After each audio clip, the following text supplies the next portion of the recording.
happens about 6 years ago. One of the MBA students actually did this. One of the MBA students did this. We found it, and by the way, because of that, he got thrown out of program. He was at his MBA dissertation. He did this and was probably so don't waste your money. Okay? Do the right thing. Just ask. Understand?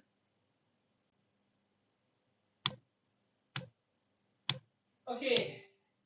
Commissioning of a piece of work prepared by somebody else but submitted by the student as if it was their own. Okay? Or purchasing another work from making software. This practice is way more common in, unfortunately, China. Okay? China. A lot of people buy homework. I am well aware of the practice. And I have warned the students on the practice. Try not to do that. Try not. The reason for this is because there are very specific things we want to test in the student. Now, when you commission the work, it means that it is not your own. Now, if it's not your own effort, how do we even establish that this is a good piece? You cannot. Can you establish that this is a piece?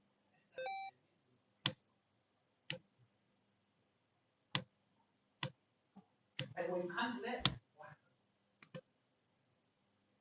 What sort of trouble comes? All sorts of issues. Hence, when you commission the work, okay, from someone else, please know, please understand how you should use that piece of work to submit your venture work. Okay? Please don't just use it as itself. Usually, when we use commissioning of work, okay, what we do is, for example, I am a researcher. I want to research something. I don't have time to do things. I can pay for a research assistant, go and do the research stuff. But I will never like the researcher to write my report. I will write the report. You can use their result, okay? But you cannot use their paper. That is the easiest way to understand the relationship between commissioning of work and plagiarism. Okay? Okay. Accept purchasing assignment from website. SA banks, paper mill, providing copyrighted material to website commission to write an assessment, providing record of meeting to staff members report. Okay. The first one, I think nowadays is much rarer. People no longer do that. Okay? People no longer do that. But there are still people who will go to SIA banks and paper mills to get material. I will warn again, please, please, please, for God's sake, don't do this. It's not worth it. You're not going to get away with it. Now, the second one is a lot more serious. If I didn't meet you, don't tell people I met you. Because that is patently false. That can create very serious trouble. Okay? That can create very serious trouble.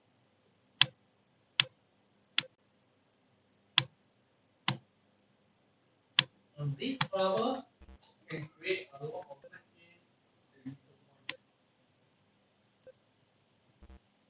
Okay, some of the underlying drivers behind plagiarism. My English is not good enough. Now, a lot of people say I am poor English, therefore I don't very well and I plagiarize. That's a lousy excuse. Because nowadays in the ChatGPT, we have a lot of software like Grammarly, they make your writing a lot more. So you can't tell people that my English is not good. Second, unintentional plagiarism. Some people say, I don't understand what plagiarism is. Now, this is a little problematic because there are indeed people who don't understand the difference. Because there exists this module to teach you all the difference between what is plagiarism and what is not. Running out of time is never a good excuse. Please, for God's sake, do not ever use that excuse. Okay? You get higher marks. Okay? That again is an very poor excuse because getting higher marks doesn't mean you need to copy. You can get higher marks from other means. Next, I wasn't interested in the course. Neither one. Okay? Now, this is going to be a very interesting statement. Now, in general, we don't really have this concept of I'm not interested in the course. Because if you are not interested in the course, why do you even do the course? Why do you even select the course? You can drop out the course. So that's something that we have very little reason to do. Now, some people tell you in my previous education environment, copying is normal. That was then, now is now. Okay? So don't try to bring your previous experience into the new environment.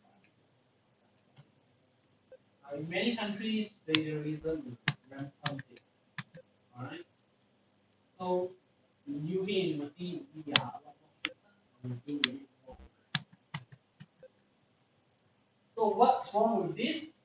Number one, it affects the core value of a qualification. You don't want to get a qualification in which you do not have the right standard for, the right qualification for. Second, students often get qualification without achieving the required standards. Okay? You don't have the standard, don't do it. Because at the end of the day, even if you pass, you don't really have the right standard to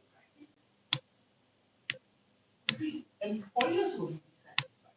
Imagine you hiring a student that cannot do the work. Then what's the point of me hiring the student? As a result of that, employers have the choice to not hire to the institution. That leads to all students being criminalized. How is that fair to everyone? That's not fair. That has never been fair. So, how can you allow it to happen?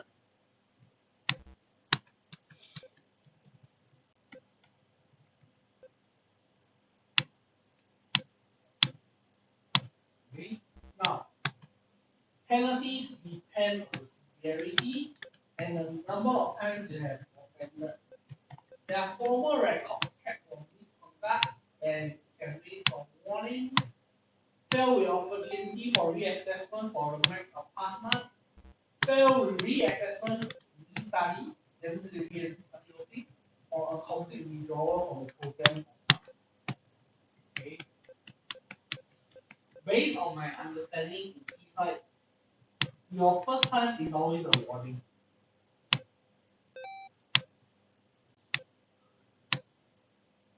Your second time is a lot worse. Okay. Generally, it will be failed with no reassessment, means to say a restudy of activity. Now, if you do it during your dissertation stage or stage, okay, the most likely outcome will be a withdrawal from the complete withdrawal. So as a result of that, okay, usually that will result in you totally failing the whole program. This is one more severe that we will take. Okay, now the next one is a bit more rare. Cost of overcommission. Now imagine that you are supposed to work on an individual assignment and you get to work with someone else on your assignment. You're supposed to get individual piece of work and then submit it as a and allow someone else to complete all part of the work and then submit it as a this is considered a very serious because it involves multiple parties doing the work. Okay?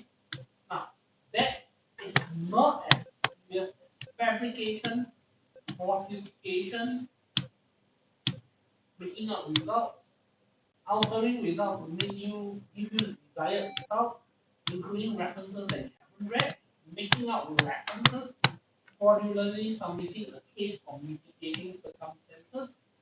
All these are very serious. Now, why is this a lot more serious compared to fabrication and falsification has an element of criminality? Okay.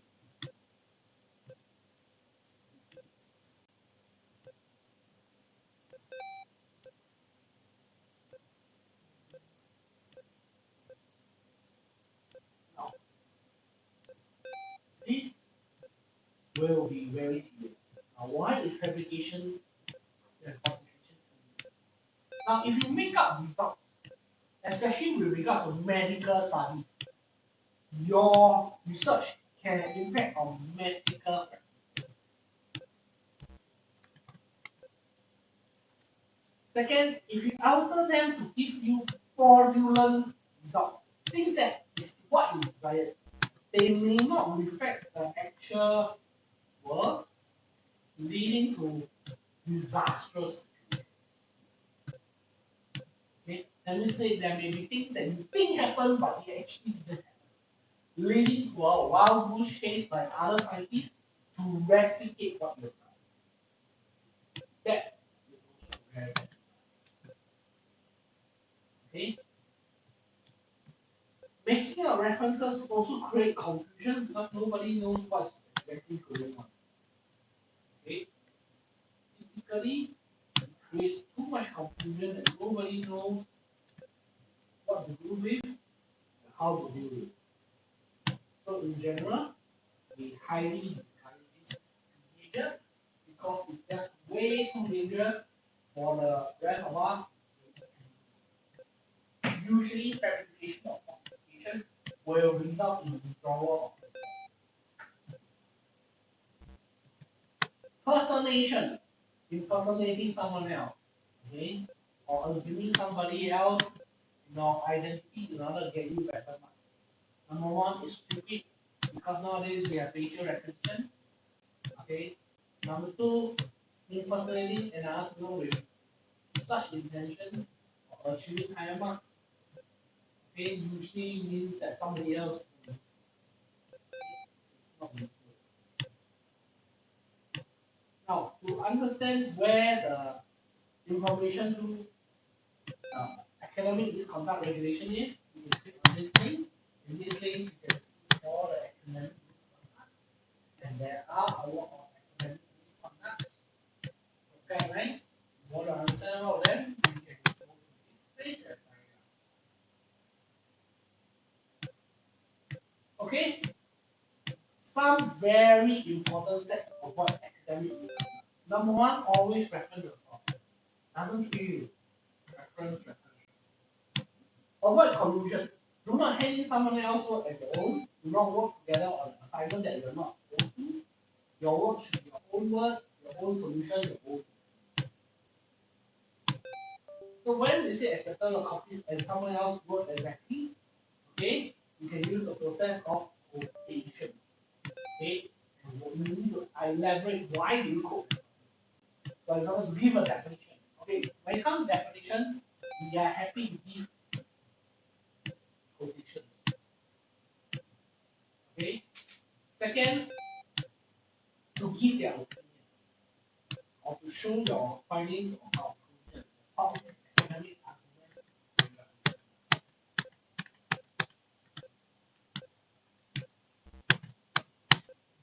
This is very important. Okay.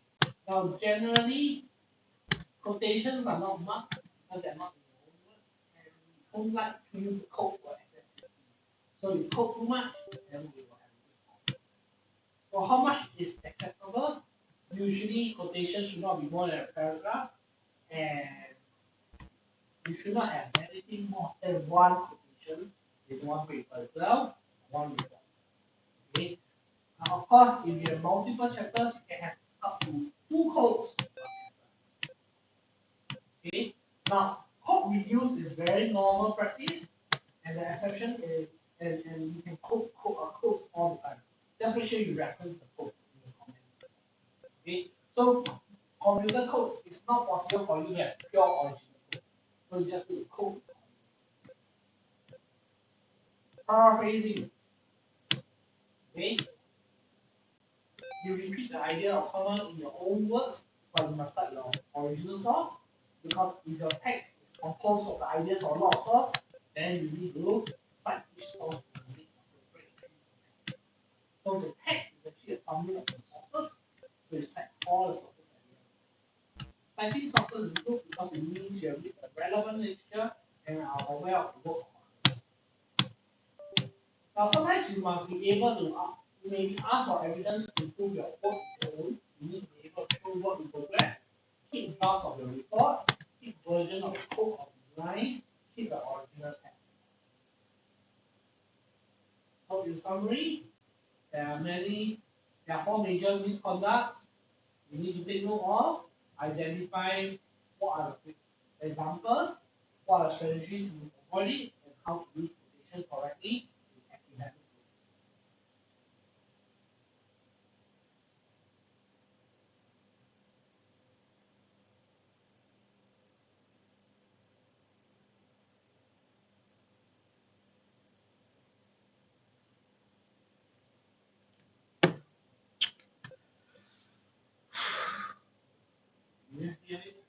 No.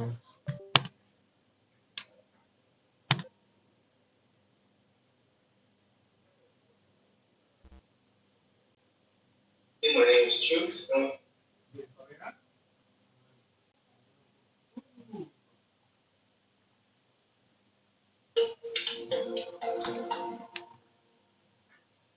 Okay, before we continue, this is a 34-minute video. Can I suggest that we all take a quick 10 minutes break before we come back? If you have any issues, this is a 34-minute video, and this is not a simple video. I warned you all first. No, it's fine, I think. Take a 10 minutes quick break, toilet break, bio break. Okay? Have you eaten?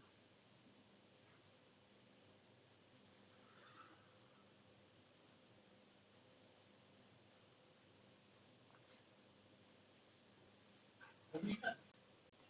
No, I drink coffee. That's all. You just drink coffee. I like to drink coffee and do fasting. I don't know. Some of us like that. Because if you're not going to toilet, I'm not sure whether you're um, 你需要去上厕所吗？我不需要，我不需要。35分钟了吗？好。yeah, it's okay. You just wait.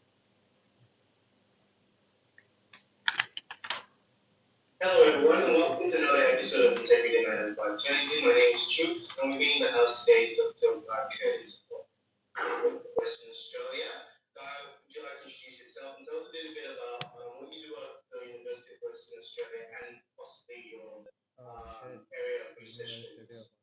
Sure. So I'm an academic in the School of Psychological Science. I have particular interest in academic integrity among the things that I do. So I've been conducting some research on academic integrity dating back more than 15 years now.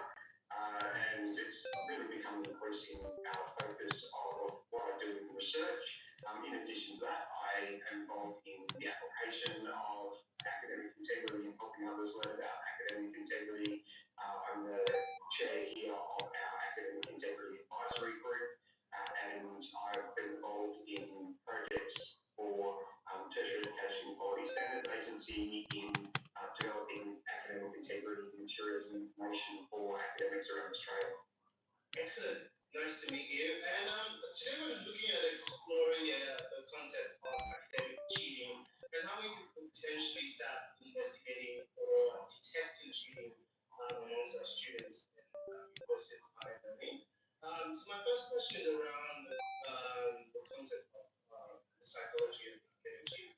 How do you describe that, and what would you say are some causes of academic cheating amongst students in universities? Sure. So psychology is a really broad subject, but the main focus of psychology is human behavior and mental processes. So if you take something like cheating as an aspect of human behavior, it's something that people do sometimes, and then psychologists ask the question, why do we do what we do? And there can be all sorts of things that factor into engaging in a behavior like cheating. It can be what people think, how people feel, what their attitudes are, and their personality might predispose them to engage in cheating. So all sorts of things we can measure as individual differences among people, like their personality traits, like their self-efficacy, essentially how good they feel they are at doing what they do, in particular in an educational context. Lots of these sorts of things can predict engagement in cheating and plagiarism. I've been doing some work recently looking at personality traits. So there's some particular personality traits that we call the dark triad. They're associated with bad behavior, which is Machiavellianism, narcissism, and psychopathy.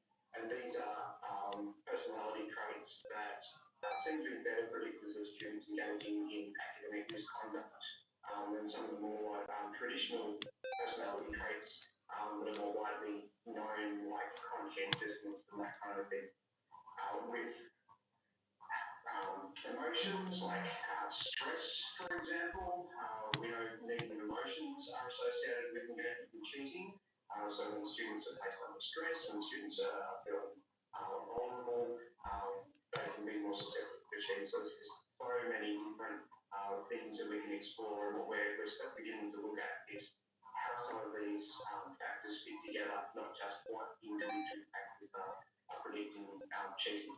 So that's quite interesting. You talk about stress, personal stress, and how that affects cheating. Now that we're in, we've suddenly pivoted to, or with a pivot to remote and hybrid learning, would you say there's been any data that's shown to prove that there's been an increase or decrease in the level of cheating in our institutions? Sure. So it's a bit hard to pin down because the big move to online learning driven by the COVID-19 pandemic, a lot of the data is new and it's hard to compare with data historically. One of the studies that has come out recently showed that there was a big increase in students using essentially homework help type sites that can sometimes provide things like an answer to a question that a student has on the test in front of them. Now, students using those sites, they're typically sites that aren't endorsed by their higher education institution, and often using them that way would be considered cheating. But the evidence is that students are potentially using those more. What I've seen data, at least early days, on post-coronavirus pandemic is that there seems to be some increases in academic misconduct, cheating and plagiarism. There's all sorts of factors driving that. Stress may well be one of them. certainly the unfamiliarity with the environment, the availability of cultural staff, and all sorts of things really contributing to it as well. So it sounds like there will be done at some point down the track, and I'm not sure who's doing research in that field. But now my next question is along the lines of thinking proven from your experience, proven strategies that can support creating a culture of academic integrity within institutions. Here at Tennis, we're very focused on promoting products that support what we term citizens of integrity. So from your experience, what would you say are some proven strategies that have worked in terms of fostering a culture of academic integrity? Sure. So when I think about what an average student is like and what they want to do, and at least what they tell us they want to do, most people want to do the right thing. In general, most people don't want to come to university and blatantly cheat their way through. But what we do find is that the new students in particular who are learning rules of academic conduct or may have come out of the school experience where they had different expectations around academic conduct, that education is really the most important thing in terms of learning the skills involved in properly referencing and citing the sources that they use in written work. Now, a lot of literature over time has talked about issues like character, as being a good character to do the right thing. But you can't be a good character if you don't know how to be a good character. So actually the skills of referencing are really important. And certainly the one study I was involved in, we looked at a mastery-based task where students get to practice over and over again the skills of referencing. And what we found was not only did that improve their ability to do their referencing correctly, but it also improved their attitudes towards academic misconduct. And what that suggests to me is once you know how to do the right thing, you start to perceive that doing the right thing is fairly easy, and therefore you think, well, everyone should be able to do this. So really upskilling education is really very important. Beyond that, a really big impact on the kind of organisation which universities are aiming to foster leadership. And it's one of my other areas of research interest in psychology and academic integrity through leadership. Leaders have a disproportionate influence on the culture of organisations. So if you've got senior leadership support for academic integrity in an institution, then you can get that flow-on impact down to the academics and the students, emphasising that it's important, that that's something you should pay attention to, that's something you should know about. Thanks for sharing that. I think you sort of touched on this. Moving along the lines of institutions with potential increase in academic cheating in institutions, what would you say are some practical strategies that academics who might be watching this can take into consideration when trying to reduce the prevalence of academic cheating in their institution? If you want students to complete a test and you want them to complete it individually in a closed book kind of a way, then it's a good idea for them not to have easy access to answers. So taking questions from test banks is something that a lot of academics do, test banks that go along with textbooks. But those test banks are very easily accessible online for most students. If an instructor can get it, the chances are a student can get it as well.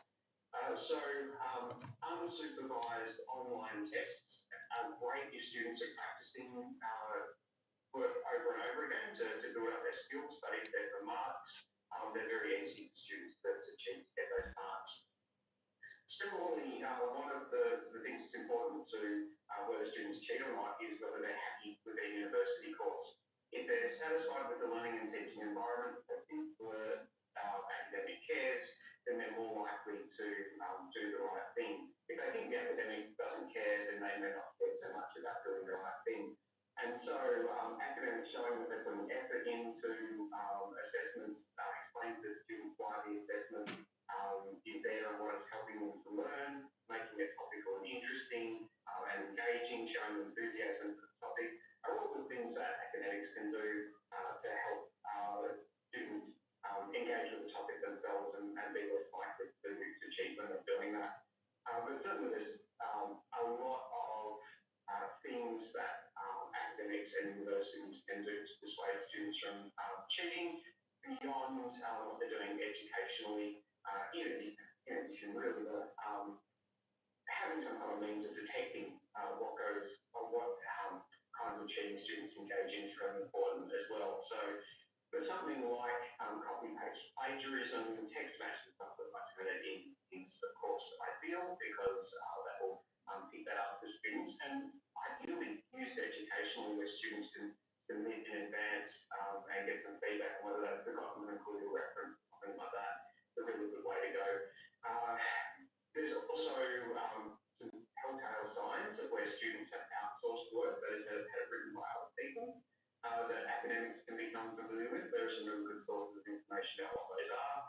Oftentimes it can be something as simple as looking at the document properties for Word documents students have submitted and seeing that the author is someone other than the student, which happens from time to time, and it might be the start of having a hint that it wasn't really the student who wrote what it is that they submitted. Are there any other telltale signs of academic cheating when academics are reviewing submitted assessment for students that they should be aware of? And I'm only asking because one of the conversations I've been having in prior episodes is one of the needs to actually make academic integrity someone's job, and I think that's kind of a great way. So we don't know when we're going to get to that in many institutions, making that someone else's job. But for academics who currently understand, what would you say are some telltale signs of academic cheating? Sure. So the academic's job in detecting cheating comes at a few levels. So sometimes in a big class, you might have tutors and other people who are markers, a unit coordinator above them, and then in the academic organisational unit of some kind, someone who might be involved specifically or designated specifically in investigating academic misconduct cases. So really the first step is what markers pick up, and markers have to be trained to look for telltale signs. The unit coordinators are usually people with a bit more experience, and therefore they might have more experience and also being judging what might be academic misconduct, and then you may have some kind of investigator in a role that has more experience still and potentially more training as well you want to look for. So often marketers will get really an intuitive sense that something's just not quite right. Like, there's something in the assignments that doesn't seem like what all the other students are writing, so it might be some strange references, some references from outside the academic area, for example. So for us in psychology, if someone's suddenly including a number of references to history things, we wonder why are you including all these references to history things, and particularly if they've outsourced their work, it could be the case that someone has a bit of familiarity with history, they've just been asked to write a 1,500-word assignment, so they're putting a few things they know in along with the new stuff that they're including to meet the guidelines of the assignment. As I said previously, the metadata of a paper, so document properties, what kind of how long is the editing time is an interesting thing. For example, a document that has a very short editing time is possibly a document that a student has pasted in from another document. A document that has an author other than the student is something to be aware of.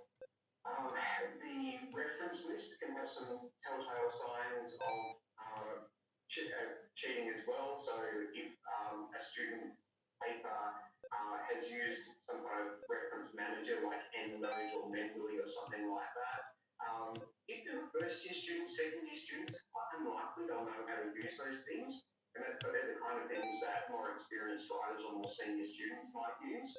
And you can really, in investigating these things, you have to talk to the student, and you can ask a student what referencing software did you use, or have you heard of referencing software, or something like that? And if they're unsure about it, or they can't show you how they use it, it's a telltale sign that someone else has written it.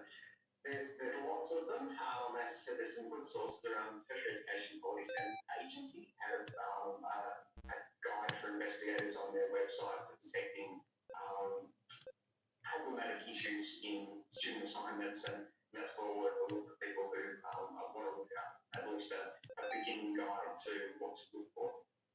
Do you feel that we are equipped and in terms of resources and time to actually go deeper in terms of investigation? I'll give you an example. Let's say most universities will have marking capped at, maybe say, 20 minutes per student. When you start finding all those things, it means there needs to be a level of investigation per student. Do you feel that we're better equipped, one of the as institutions to do this better? And would you say academics actually carve the time to do this? Yeah, one of the big impediments to investigating academic misconduct is the time that markers have to mark. So if a marker is pays a rate per hour, and that's pretty tight on the amount of words that they have to read, then there's not a great deal of motivation for them to go, oh, this reference looks a bit dodgy, or go look up the reference and see whether that really is a real paper, or whether this paper really said what the student is saying that the paper said, or whatever it is that they're worried about. So those kinds of things that can dissuade people from investigating, obviously not having the time is a big problem. Tracy Brett-Akers at the University of Western Australia, University of South Australia, a big advocate of academic integrity, often said that institutions have to give their staff enough time to deal with academic integrity issues. For people who are in some kind of investigator role, that should definitely include some kind of workload time allocation. Within my school, I'm the investigator for academic conduct problems. So I get a certain number of hours per year, and what I find is that those hours of work pack into certain times around when assignments are being submitted semester. For example, we might have here 1,600 first year students, and we might have 10 of them who get referred to me for further discussion beyond problems in their referencing. And that obviously takes a bit of my time. We have paperwork, reporting, and things like that, and give them time allocation to do it. Without that, it would be a struggle, of course. So, staff need the time to do investigation. Yeah, I do agree with that. And I think that's one of the things we need to start thinking more critically about at a leadership level. Is how if we're going to want to combat the academic cheating, we've got to provide resources to do that. So thanks for sharing that. I think you already started talking about the assessment design aspect in terms of securing assessment from academic cheating. Are there any other strategies in terms of an academic thinking about an assessment from inception to its delivery? What are some things that you take into consideration in that process? Sure. So assessment design has to include, it's really what you're trying to do is get out learning outcomes you're trying to teach within a unit, or that you want students to learn within a unit. And I'll particularly say for higher education, it's a co-produced outcome. It's what the teachers teach, but it's also what the students do for themselves. So sometimes what you're wanting them to do is go and look up new information, read things, and get out of that what they need in order to meet learning outcomes. Now, when you then as a marker come to assess that, you need some kind of grading criteria that also match up to the learning outcomes, and standards that would indicate what kind of grade against that criteria, or what kind of work against that criteria leads to a certain mark. All of that stuff communicated to students in advance seems to be helpful in reducing the cheating. So if you designed your assessment, thought about how you were going to assess it, and communicated to students what the expectations are, that's all a lot easier for them to try to meet what's expected of them and try to follow rules in doing so. There are certain things in assessment design that can be done to reduce the instance of plagiarism, cheating, and outsourcing, things that can prompt students to do the right thing, things that give students a chance to check whether their referencing is right, such as putting their papers through Turnitin in advance of submission, but also things like having a reflective component where they think about how they learnt, for example, or think about what they learnt, or write about how they could apply what they've learnt in a real life situation. Those reflective components are great, but it's quite hard for anyone else to do them. Consolidating information in your memory, speaking to psychologists, is done much better if you think about how you apply what it is that you know. So those kinds of things are not just assessment design to combat cheating and plagiarism, but good assessment design to enhance learning. It's really something that academics should be thinking of. I think one other thing that I've seen becoming very common is opportunities to provide a kind of exams, maybe lectures or interviews or also looking at people's work. The only caveat to that is just that they have time to pass. Yeah. That's a good point. Okay. I think you already talked a little bit about technology and cheating. With the current move to online assessment, we know that students are doing assessments online. They're doing it via EdTech. What role does technology have in stopping that level of potential and investigating perfection? Sure. So one of the things I've recently been working on was a review of historical trends in academic integrity, basically historical trends in the prevalence of students' engagement, plagiarism, and cheating. And there's only a handful of studies that have given similar students similar questions at different points in time to see whether the amount of students who are engaging in various kinds of plagiarism and cheating is changing. In the last 30 years, so say between about 1990 and 2020, 2021, what we can see actually across the three studies that have tracked things in this way is that academic integrity breaches, academic cheating and plagiarism have trended downwards. It surprises a lot of people. But one of the things that fits into that timeline is the uptake of the internet and then the uptake of expectation software. What I think people are worried about with the internet as academics and cheating, really students can find anything and then they can copy anything and they can paste anything. Someone very adroitly commented that if students can find it, then marketers can find it too. And then a system like Turnitin will do that with a fair degree of automation that makes it even easier for markers and students to know, for example, when they've copied and pasted something and got to put a reference on it. So the trend downwards in prevalence of plagiarism over time seems to relate very nicely to the internet. The other thing the internet does is it gives you the opportunity to train students better in some ways. So you can do things like a competency-based task and practice over and over again until they get their referencing right. However, the pandemic situation threw up a whole other kettle of fish because of the isolation, the stress, the disengagement with teaching staff, with students sending work online and looking up their syllabus online and teachers doing all the tests online, but they're also trying to learn from people who are using online. It's harder, and because of that, because it's harder, whether they can keep up with all the requirements of them, including the requirements around academic integrity. So a question we don't quite know the answer to yet, although, like I said earlier, results from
might get a match to several students within a unit or one student, and that can often happen if they're writing on the same topic. They might have a few references in common. They might have a cover sheet that matches up between all the assignments or something like that. You can filter out one student at a time, see which student one has the highest level of match to. And again, that kind of stuff can be helpful. But beyond that, it's then really important in an investigation process to talk to the students and get their side of the story, because often you will find that they have a reasonable explanation for why this match that to text has been written by someone else. And other times they'll simply say, whoops, yes, no, I should have known better. I copied this from somewhere. But you have no idea what their actual situation is until you talk to them. Whether there might have been some mitigating circumstances that might have been unwell, probably should have got an extension but didn't. These kinds of things, you just don't know until you talk to them. It varies institution by institution. For my institution, academics who want to conduct those kinds of interviews can refer them on to the one person in their school who does that and save themselves time. And what I'd say for people who are in those interviewing roles is to have a standard set of questions that you ask all students that you can adjust a bit, particularly asking students how they went about researching their assignment, how they went about writing their assignment, because sometimes the answers to those can really be quite helpful in understanding where they're wrong, so that you can help them to do better next time as an educational intervention. But it can also lead students to telling you things that don't quite match up with what's in their documents. So it can, to a certain extent, act as a diver of you do actually understand what's in there and why. So I had the experience of talking to a student one time where I said, can you tell me about the statistics in your report? And they told me there were different statistics in there than they'd actually reported. So then I asked them about the kinds of statistics that were in their submitted report, and they weren't familiar with them, so they explained what they were. And that is fairly suggestive to me that they hadn't written that, or that they had some thought beyond what they really should have. So a standard set of interviewing questions, questions that are relatively open-ended, allow students to either incriminate themselves, for lack of a better word, or really give you a decent explanation for what's going on that you can verify against other information that you have in the text of their assignment. Excellent. I think you just gave me a couple of other thoughts in regards to some things that could also apply to assessment design basis-wise. Is that level of educating the students of the need to know, to be sure about what they're responding and be able to talk back and engage in that level of effective work. My final question today is going to just to hear your thoughts about the topic. If you have any other thoughts with regards to the topic at hand today, and most importantly, the need for review of policies, academic integrity policies across the institution. How would you inform that process as an expert? Currently, there's some really good resources being developed by Tracy Brechak from the University of South Australia on what makes a good academic integrity policy. So that kind of information is published online that people can see. Really, good academic integrity policy should be clear and transparent to students. To students about what is expected, what's not expected, clear and transparent to staff about what rules and procedures that they should follow in the case of an academic integrity breach. It should be educative, but also should deal with consequences. And it's something that the policy itself is a starting point, but it's something that needs to be followed. So whatever's going on with the policy, whether it's enforcing cases of academic misconduct or monitoring what students are doing, what kind of breaches of academic conduct are coming up, that kind of stuff should be recorded and reported up through university hierarchy, not just not enough to just say we have a policy and that's good enough. So the policy should be a living, working document, and ideally there should be some involvement in staff and experts who deal with academic integrity issues in updating policy. Keeping them up to date is important because new kinds of problems emerge. As we've noted in recent years, things like commercial file sharing sites have capacity for students to upload an assignment they've done, and the students are ultimately able to download that assignment and submit it somewhere else. And those kinds of file sharing sites, they potentially have a role in providing educational information to other people, but also they potentially have a role in breaching copyright or in some cases facilitating cheating and plagiarism. Now, the university doesn't have a policy about the use of those sites. It's very hard for them to then say to students, you shouldn't have been uploading all your course material to these sites when there's nothing in their policy that says that. So policies have to keep up to date with what's going on. That brings us to the end of this very unique episode of Integrity Management. Today we've been exploring the psychology of academic cheating and trying to understand how we go about investigating and detecting cheating in institutions. I want to say a big thank you to Dr. Curtis of the University of Western Australia for being with us today. And I hope anyone watching this learn from his experience and his expertise on how we approach academic cheating in institutions. Thank you.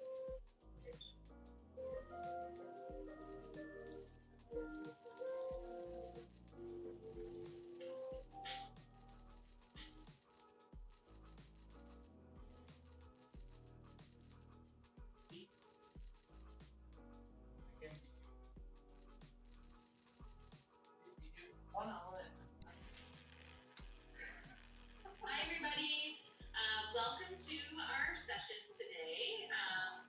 We are. Okay, we all want to feel a different person. Yeah, I wanna go to the toilet first. Yeah. Now you understand why I said. I tell you what, guys, let's go for 15 minutes. This one will be a long one.1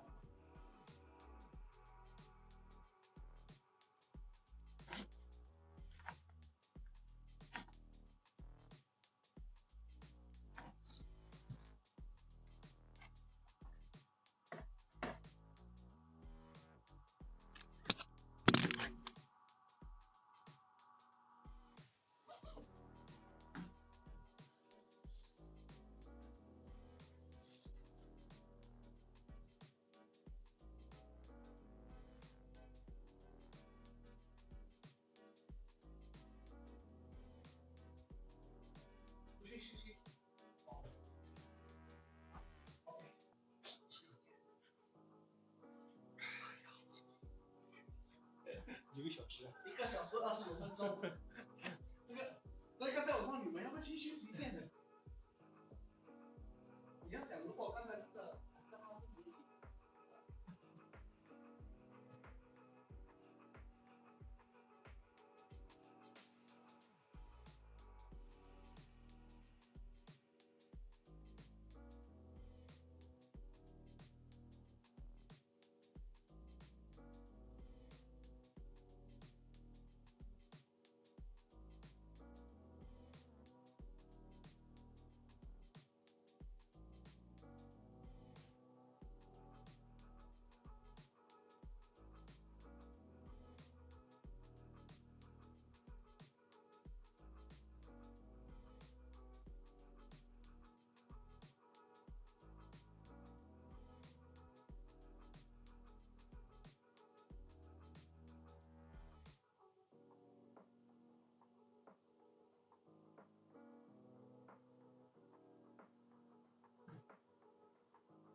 academic and Hmm? is there assignment or something like? Yes, but it will be given to you tomorrow. Oh, okay. Session, let's talk about academic integrity, and we're going to go over the why, when, and how to talk about academic integrity in your classes. So this is a panel session with panelists from lots of different disciplines. So we hope that there's something relevant to everyone who's attended today. So thanks so much for coming. I'm going to start by acknowledging that today I'm on the traditional, ancestral, and unceded territory of the Musqueam, Tsleil-Waututh, and Squamish nations. I encourage everyone to think about their own location and also potentially how that relates to your work in academic integrity as an educator today. I know over the past year, thinking about academic integrity more than I normally do, it has given me another way into learning more about our host nation and Indigenous ways of knowing, and I appreciate that a lot. I'll start by just going over some housekeeping. So first, I'm Jackie Stewart. I am a current position dean academic in the Faculty of Science. And for our speakers and my co-host today, Ainsley, she'll introduce herself when I pass it over to her. But a little bit of housekeeping. You received a notification that we're recording today's session. So keep that in mind as we're discussing these topics. And we really wanted to make what we talk about today available for others to learn from. So that's the purpose of recording. If you need closed captioning, then it is available. So you can turn that on, I think, at the top of the screen, and maybe Charlotte can jump in with better instructions in the chat. Today, we will be discussing later in the session some resources, and we'll post some links to our website where those will be available. We're not planning on having a break today, but since this is a Zoom session, please feel free to get up and get whatever you need throughout the session. If you need to, it's just 80-90 minutes, so we didn't build in a break today. And again, it's a panel session, so you'll be able to interact with us in the chat if you desire throughout the session. Feel free to converse there if you want, and there will be time at the end to ask questions. That's kind of how we're structuring the session. But again, if you want to jump in and ask questions in the chat, either Ainsley or the panelists can answer there as well. So I think that's all for the housekeeping. I'm going to turn it over to Ainsley Rouse, who will open our session. So thanks everyone for joining us on the panel this morning. We're really thrilled to be bringing together this group of experienced panelists from across the disciplines to discuss the why, the when, and the how of integrating academic integrity discussion and learning into courses.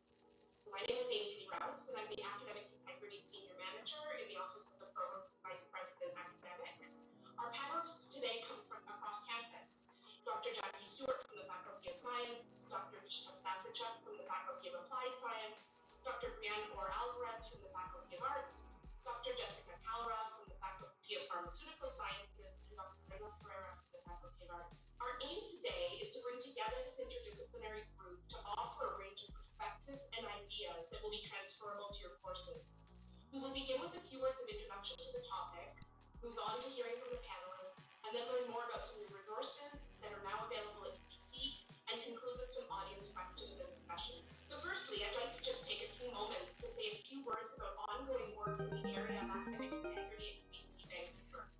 Over the past year, there has been institution-wide work on this topic across both campuses. The Academic Integrity Project in Vancouver is based in the Provost's office and has worked closely with a cross-functional working group chaired by Jackie Stewart. Over the past year, we engaged in a number of projects aimed at strengthening the culture of academic integrity at UBC and expanding how we could support faculty members, and students around this topic. Emerging from that work, in March 2022, the Provost Office has launched a pilot phase for an academic integrity hub. Next slide, please. Which will continue to work across three key pillars: institutional support and awareness, academic integrity education, and academic misconduct support. While this project was launched in the pandemic, and pandemic challenges certainly drew increased attention to the topic, academic integrity, as you all know, is fundamental to how we teach, how we learn, and how we work at UBC. We hold as a central principle that academic integrity is a shared value and a shared responsibility, and that we cannot underestimate its importance. Some of the key values, next slide please, and ideas that have emerged from our work outline an approach to academic integrity and academic misconduct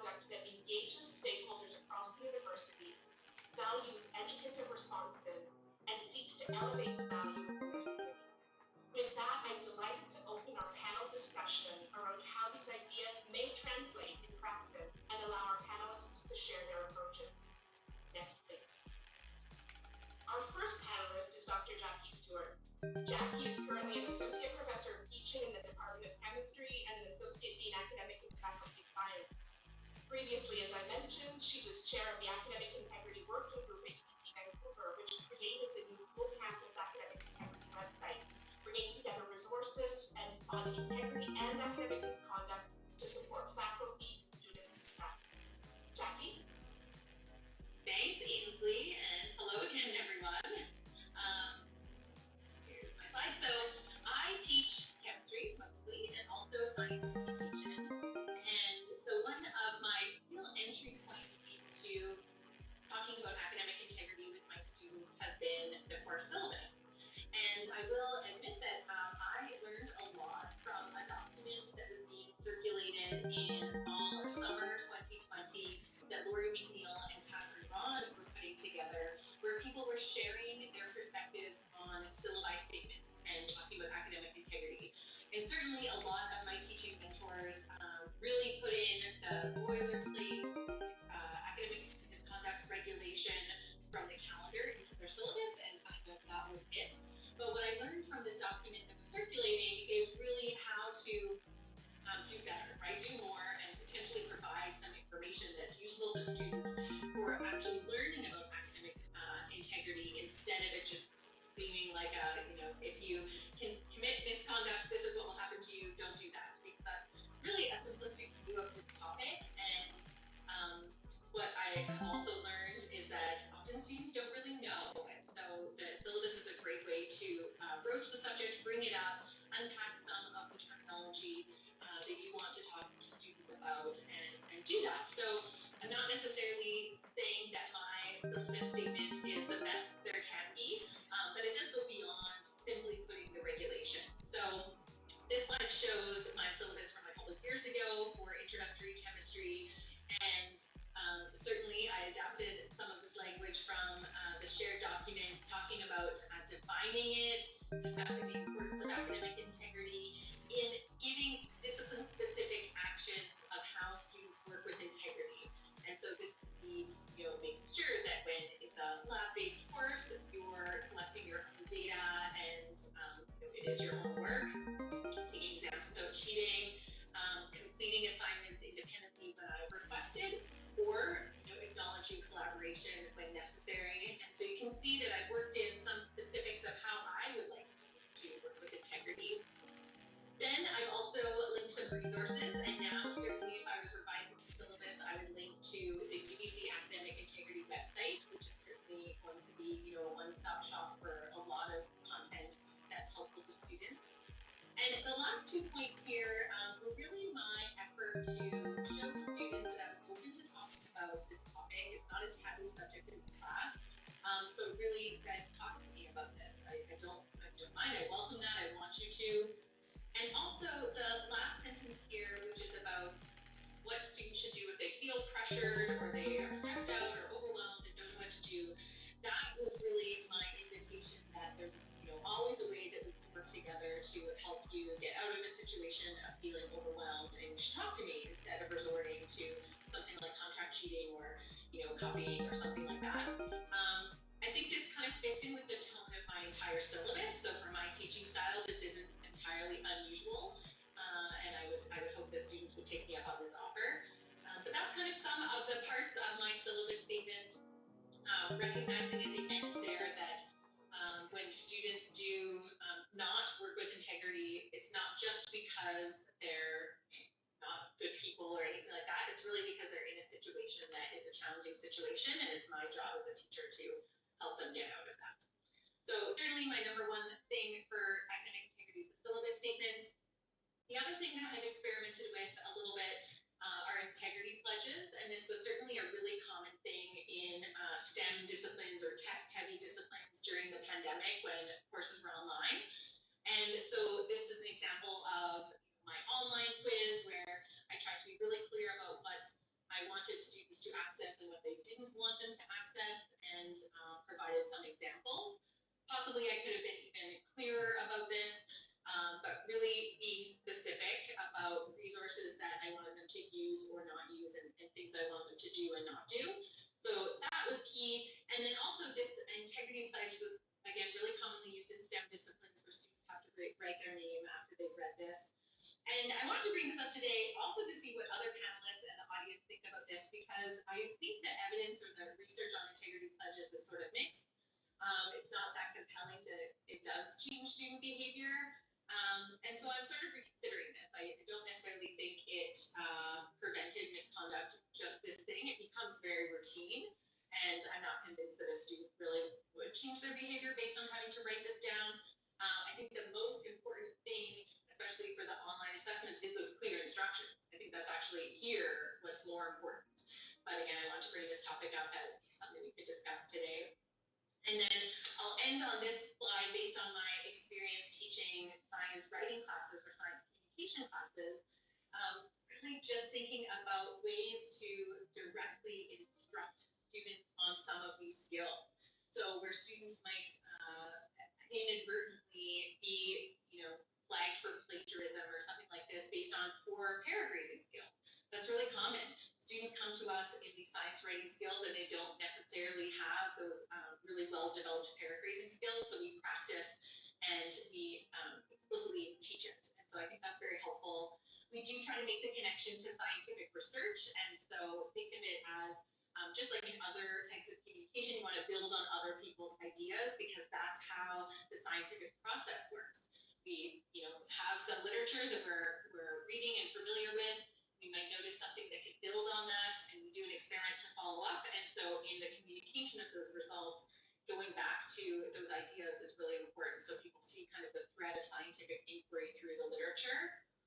And then also I've done things like little, fun quizzes and classroom activities that get into some of the nuance, right? Because it might seem very, straightforward to us what's acceptable and not acceptable. But sometimes there actually is gray areas, as many of us know, in terms of, do you have to cite something that's common knowledge or not, and what's common knowledge in your discipline? And so discussing this with your students kind of does give them an idea of where that gray area is, and that's okay, and what they should do if they're not quite sure. Also, text recycling is a really common thing in science in terms of method sections. If people are repeatedly using the same method, often the text is reused, and so that, is that plagiarism, is that not? How does that work in our discipline are all things that we can talk about in these classes. So that is how I have so far incorporated academic integrity into my classes. I'm happy to talk about it at the end, and I'll hand it back to Ainsley. Thank you very much, Jackie. Our next speaker today is Dr. Bree Alvarez. Brianne teaches Spanish and language and literature courses in the FHIS department and is the founding director of the FHIS Learning Center, a free service available for students at all levels and languages of the FHIS curriculum. Brianne has presented on academic integrity at UBC and beyond, serves as a contact point for academic integrity questions in the Spanish language program, and was involved in Dr. Lori McNeil's TLEF project on academic integrity, which explored the impact of the explicit teaching of academic integrity on student engagement in writing and research as they transition from high school to university. So welcome, Brianne. Thank you, Ainsley. Wonderful. So with that introduction, I do have to credit, just as Jackie did, Dr. Lori McNeil for a lot of what I'm going to talk about today, because I learned so much about the importance of explicit instruction of academic integrity at that point in the literature classroom. Today I'm going to take a little bit of a turn and talk about what academic integrity looks like in a foreign language discipline. And I structured my intervention around 3 points. I'm going to talk a little bit more about the context that Ainsley presented in the introduction, the context within which I deal with academic integrity, and then I'm going to talk about a course-specific approach using Spanish 101 as an example, and some of the challenges and solutions to those challenges that I have been able to come up with thanks to my students mostly. So in the FHIS department, I have a few different roles within which I'm engaging consistently with academic integrity. The first is as a Spanish instruction that I'm dealing with is in a different language, a language that is not my own, and it is not the language of many of the students that I'm teaching. So additional language instruction is a specific piece that I'll address here. And then I also direct the FHI's Learning Center, which is a hub of tutoring and resources available for students of foreign languages and literature. So academic integrity is a big piece of what we do there. I'm not going to speak directly to this today, but I'm happy to answer questions later on. And then I'm also the Spanish language program director, which puts me in a position to sort of help guide some of the discussions on academic integrity that go on in the language courses. We've seen a lot of things happening, particularly with online language learning, and I'm going to speak specifically to those through the lens of the Spanish instructor, which Jackie, if you next please, my little star. I'm going to talk about my general approach in all three of these roles is to very clearly outline expectations and policies, as Jackie did in her syllabus statement. I do something similar in my syllabi, and I found that it's very important to define along with students what academic integrity looks like, because they come with quite a bit of knowledge, and they've had a lot of practice with academic integrity, and we don't always align, but I would like us to align, particularly in a course-based context. I think it's important too to apply what we're talking about. So once we have a working definition, what does that look like in practice? But also to allow some wiggle room, some flexibility for how that may shape and shift differently based on different assignments and assessments that we'll go through together. And this brings me to the importance of revisiting and refining what academic integrity looks like. I think that students of Spanish 101, as we'll see, start with a specific definition of what academic integrity looks like. And a lot of it is like, I feel so much stronger with Google Translate behind me. And then by the end of the course, I think they have a much richer understanding of how they can use those tools or not in the context that we're looking at. I encourage, just as Jackie mentioned, that students question what academic integrity is and to play with what it looks like and to use tools that help them along the way and sort of find their own gray space as they're working through the definitions. This is just an example of the course overview, the course description of Spanish 101, and I wanted to show this particularly because from the time that we are pitching courses to students in foreign languages, it's very important, the last line here, that they're going to learn the fundamentals of the language, they're going to engage with real world context and course materials, but they're also going to do so in accordance with diverse academic integrity expectations and practices.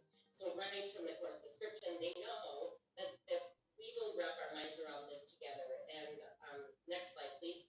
And this also sort of leads into what is more of a holistic approach to teaching academic integrity. I think I agree wholeheartedly with what Jackie said. I think initially we put a statement in the syllabus and that was it. But now, if it's not a wholesome part of everything that we do, particularly in my discipline, which is helping them engage through a different language with multiple skills, including reading and writing and speaking and listening, I'm not doing my job. So I do see it as a responsibility to teach it throughout, and it's their responsibility to think through it with me throughout the course.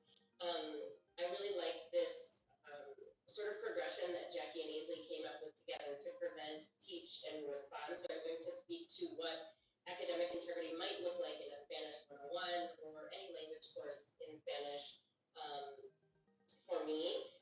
So I think it's very important to think that, if we're thinking about academic misconduct, we want to prevent that from happening. And the way to do that is through academic integrity, framing it in a very productive way that isn't framed with negative consequences if you don't do this or if you do this, but rather practices and ways of engaging with it as a discipline. So just like Jackie, I put a lot of emphasis on academic integrity in the course description, in the expectations and policies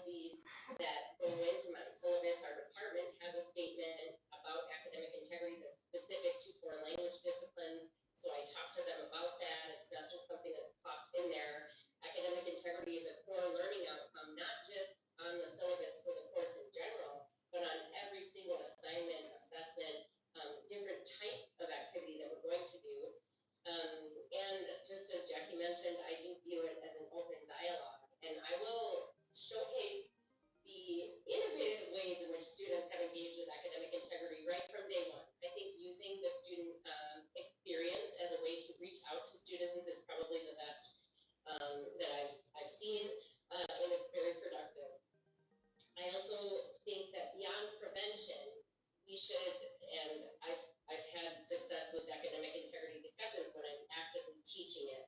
I like to talk to my students about workshopping what academic integrity looks like for each different assignment and encouraging them to talk to me about what things look like, particularly because I understand as an instructor that if a student has gone to Google Translate and they have turned in a written paragraph that has been vented through Google Translate, I will notice immediately that this is not a 101 level, but they will not. So I actually show them what it looks like when a student does this, the types of verb tenses that appear that are way beyond their level, almost native speaker like.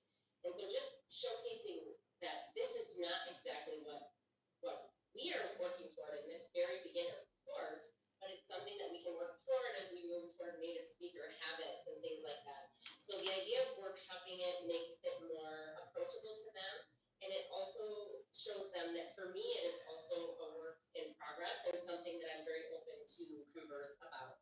So Google Translate will appear, but it's me teaching them how to engage with this tool at 101, and maybe it looks differently at a 401 level, where they're actually engaging with translation practices. So just graduating with them and using the tools that they're very fond of to help them through that. So teaching even the things that were, like Jackie said, it's not a taboo, but it could be if we didn't address it properly. And then the final is responding. I mean, I think the response also goes in for me with prevention and teaching, because I like to talk to the students about when I'm looking for academic integrity and what it looks like. We inevitably are scanning for what it doesn't look like. And these are the ways in which I might engage with looking through. If I look at the view quiz log and I see that you've left the page 50 times when it's a closed book quiz, that's an indication to me that you may not have agreed with our pledge or with the policy that they actually have to sign on our quizzes too. And I'm open to, sort of workshopping that too, because I'm not sure what to do about that. But just sharing with them on my end, this is what this looks like. And I think it helps them understand that it's not that we're policing, it's just that the technology itself indicates things to us. When a text is highlighted in gray, this seems to indicate that it's been copied from elsewhere and pasted in your quiz and things like that. And then also, I think, and this is the toughest part about academic integrity, it is, as long as we're teaching it, they're used to this open dialogue and conversation, but it's also a difficult conversation when you notice that they have gone against the grain that you've established together. But I do approach that as a learning experience for me, because a lot of times when students do commit academic misconduct, what comes up in their response is how tight they are for time, how many classes they have to take, how costly the courses are, how managing work and school and everything else is very challenging for them. So then it helps us sort of think through some of the challenges that they're facing. Next, please. So the first thing that students say when they maybe don't appreciate what academic integrity looks like, and actually thinking about the verbal production or written production at a 101 level, is that they don't want us to sound childish. They think that they are wasting my time if they turn in something that is of that level. And so then it's my job to sort of bring them back to the learning outcomes and show them just how far they've come and just how far we will go in this very basic course. Next, please. So I think too, I mentioned this before, but just educating students on the tools. I bring all the tools to the floor. I mean, I have experience in translation, so I know exactly. I tell them I need help sometimes, and this is when I need help, and this is what I reach out for. But at your level, this might be how I would cater the use of, the tools to your level. Next, please. One of the challenges that I have had as an instructor, and I think students have too, even the ones that are actually really trying to abide by these definitions and practices that we come up with together, academic integrity, is just that when you're in a foreign language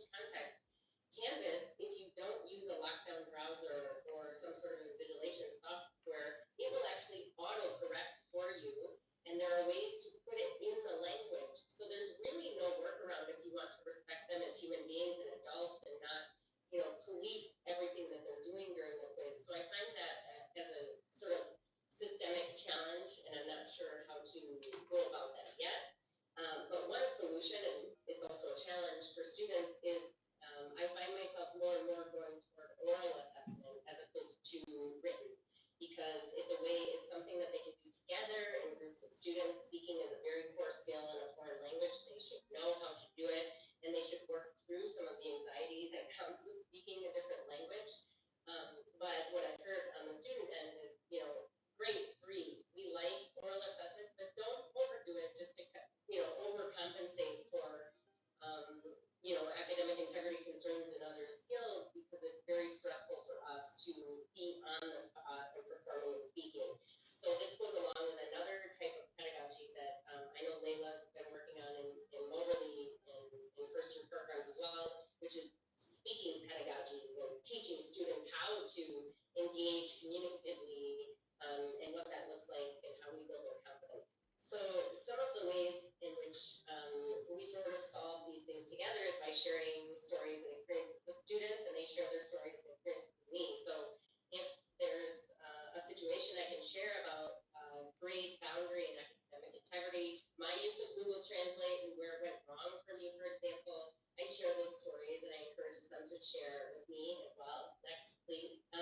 By far the biggest solution is to scaffold assignments, particularly in my discipline, where students are working toward very big goals in a very different language from their own. Just making sure that we're setting them up for success by encouraging informal and formal engagement with the language in ways that make sense and that build toward a broader course-based assessment. Next, please. And I think that the biggest thing that I see, particularly in first and second year students, is just that managing taking 5 courses online, in person, hybrid, from home, from campus, it's a lot for students to manage. And so just talking to them about time management and goal setting strategies, because a lot of times when academic misconduct occurs, it is a result of them scrambling to just get something done at the last minute. And scaffolding helps with this as well. And then Jackie mentioned this too, but I think the most important piece is just communicating, building communication opportunities among instructors, TAs, and students so that they're able to ask questions when they have questions, and you're able to showcase and model what the boundaries look like and what the best practices are. So these are just a few ways in which the context within which I'm engaging with academic integrity and the ways in which we use it sort of come up in Spanish 101. Thank you. Our next speaker is Jessica Calra. Dr. Jessica Calra is an assistant professor of teaching in the Faculty of Pharmaceutical Science.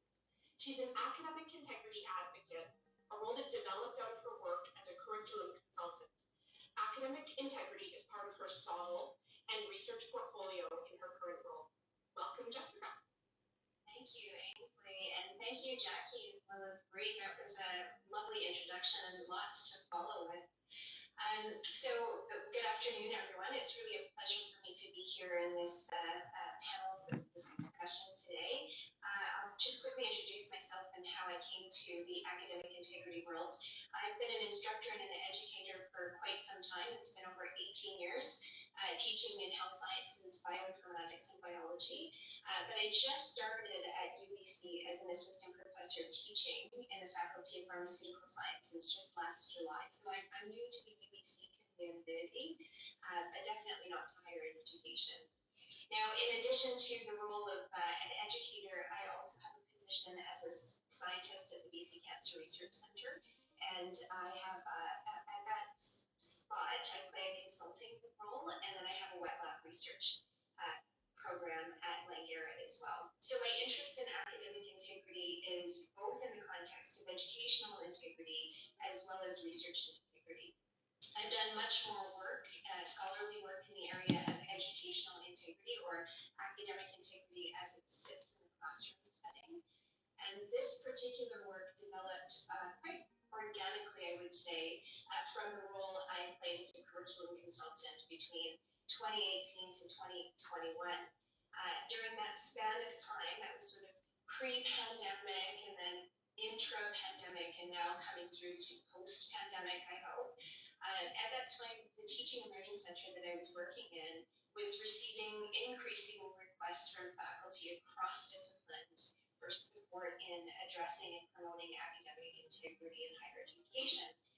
And what I found myself doing is having these one-on-one conversations with instructors and educators, but at the same time compiling quite a substantial number of resources that had much wider applications than any single instructor in any particular classroom.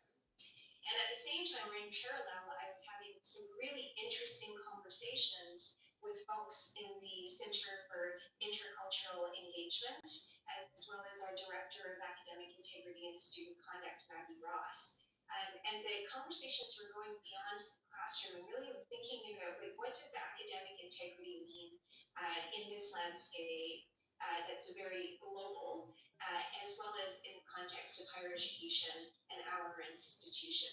So the group of us kind of worked together to synthesize some of these conversations and what's going on in the classroom setting to develop resource materials. And then we put it all together as an open access toolkit for educators. And that open education resource is called Encouraging Academic Integrity Through a Preventative Framework. And it's available through BC Campus and has been since 2019. And I'm going to put the link in the chat there for you just in case you want to peruse through that document. But the idea for this toolkit was that we wanted to really create a fulsome support for educators internationally across disciplines with tools for talking about and thinking about academic integrity, particularly in a culturally diverse climate. And in addition to that, providing methods and strategies for preventing misconduct in the classroom setting. So that's the document there. And that's particularly where my interest in academic integrity started. Now, 4 years later, I consider myself an academic integrity advocate whose subtle work, as Ainsley mentioned, in this area is just beginning.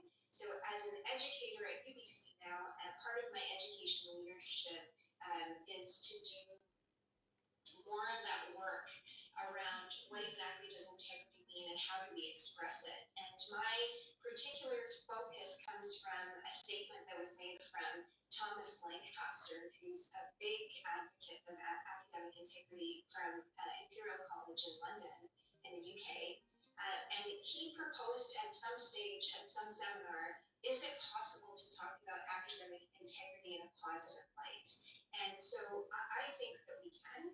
And I think in order to move conversations towards that positive approach, we need to move away from the moral panic, and that's a quote from someone else, and punitive approaches to academic misconduct, to a more productive and preventative conversation where we can consider our students to be stakeholders in their education so that we work together to develop that shared definition of integrity that considers the rich cultural and social diversity of our academic community, and also thinking about the evolution of what integrity looks like as the technology landscape changes.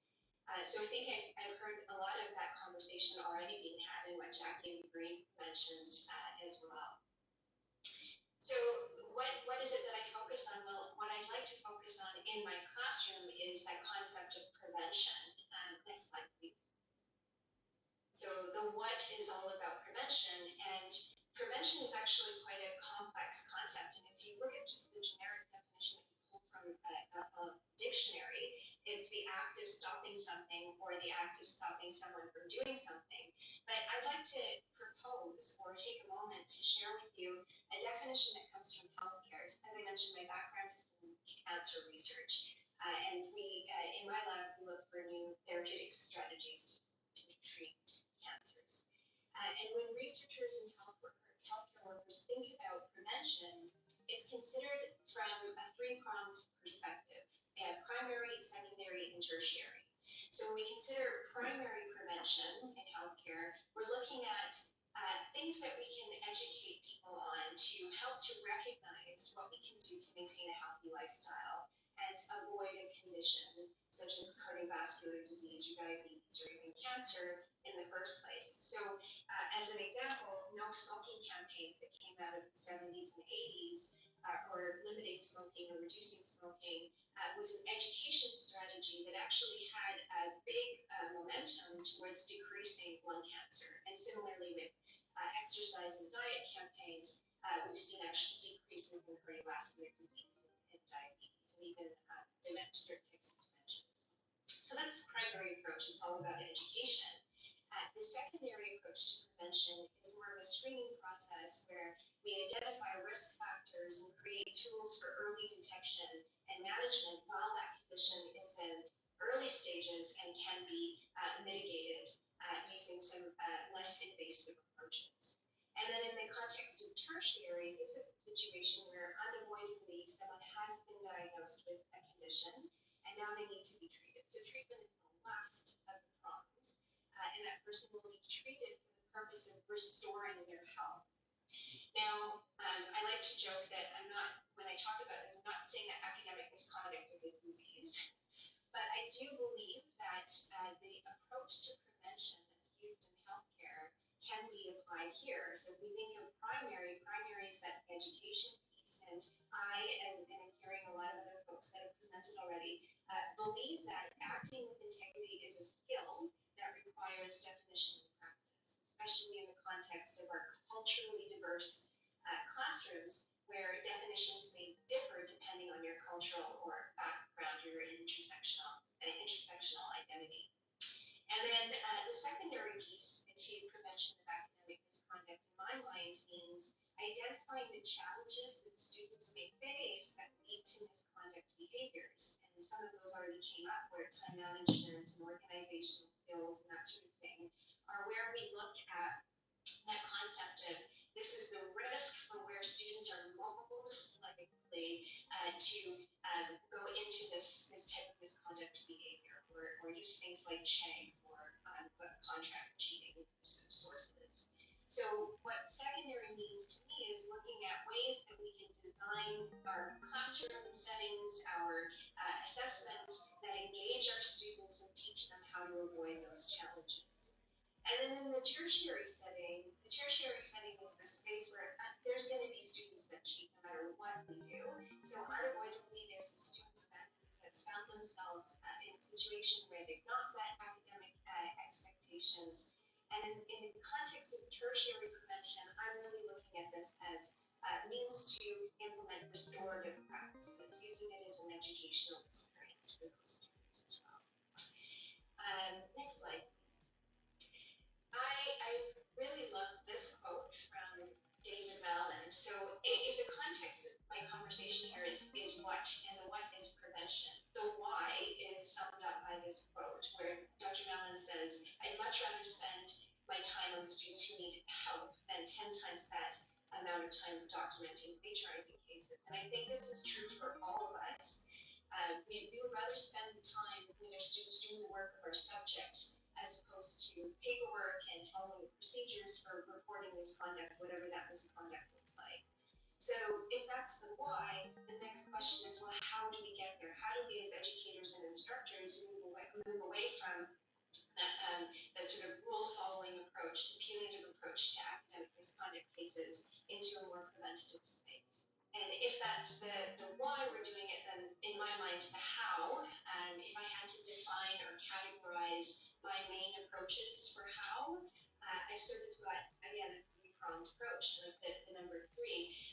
Firstly, is the methods that I use to foster that culture of integrity. And I do have to say a lot of these methods I echo from what Jackie and Gray have already talked about, but it really is thinking about that primary prevention, that education strategy, talking to my students and coming to an agreement on those definitions of integrity, being very explicit about what academic integrity looks like in my classroom. Because integrity, as I mentioned, is a learned skill, and the expression of integrity is going to vary from person to person, institution to institution, and discipline to discipline. So it's up to us to do that work towards helping students understand what academic integrity or research integrity looks like in our spaces. And some very quick examples of how we can do that doesn't take a lot of time is, again, to establish those expectations right from the get-go, to tell the students exactly how we want them to do their work, to ask them to explore strategies that support their integrity and mitigate those challenges that might lead to academic misconduct behaviors. And I've got a quiz that I asked the students to do to look into that. And then the really simple thing that I started doing a couple of years ago is modeling integrity. So if I'm asking for my students to cite their sources and presentations, I feel like I should be doing the same thing. So in every slide, I'm asking myself, have I done the appropriate background work to model integrity in what I'm presenting? And then the next two pieces of intentional assessment design and engaging students, in my mind, these two are interconnected, and they both fall under that category of secondary prevention, understanding the risk factors and designing my courses in such a way that help to mitigate those risk factors for students going out and potentially expressing misconduct behaviors.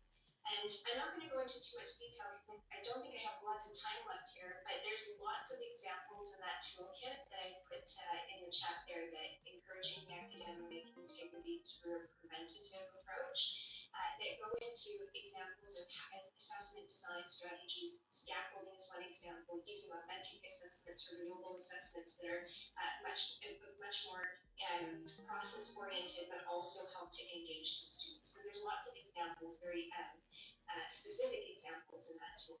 The last thing I'll leave with here is another quote, because I love quotes. I came across this one in a seminar last year, or in 2020, and it says, if you want to make a student that almost never plagiarizes or cheats, you need a student that is passionate about the assignments, confident in their skills to do those assignments, and has the resources to complete the tasks they are given. And to me, this sort of speaks to intentional and assessment design, considering our students as stakeholders and ensuring that I'm teaching integrity by giving the students what they need to be able to complete their assignments in a way that is engaging and fruitful for them. So I will leave it there and save the rest for the questions. Thank you very much, Jessica. That was wonderful. Our next speaker is Dr. Leila Ferreira. Leila is an assistant professor of teaching in the School of Journalism, Writing, and Media. Leila's focus is on the inclusive teaching of academic writing by addressing the often gatekeeping function of writing and writing assessment across and within the disciplines. This includes how we do or do not teach students about academic integrity itself. Welcome, Leila. Thank you so much. I'm so grateful to be here learning from my colleagues and sharing what I know, and there's quite a bit of what I will say that's going to be reiterating what my colleagues have said. I am bringing my experience of 12 years teaching primarily first year writing courses at UBC, and we teach most in words, so we're part of GOM. And we teach most art students, most first year art students, and most first year science students as well, academic research and writing.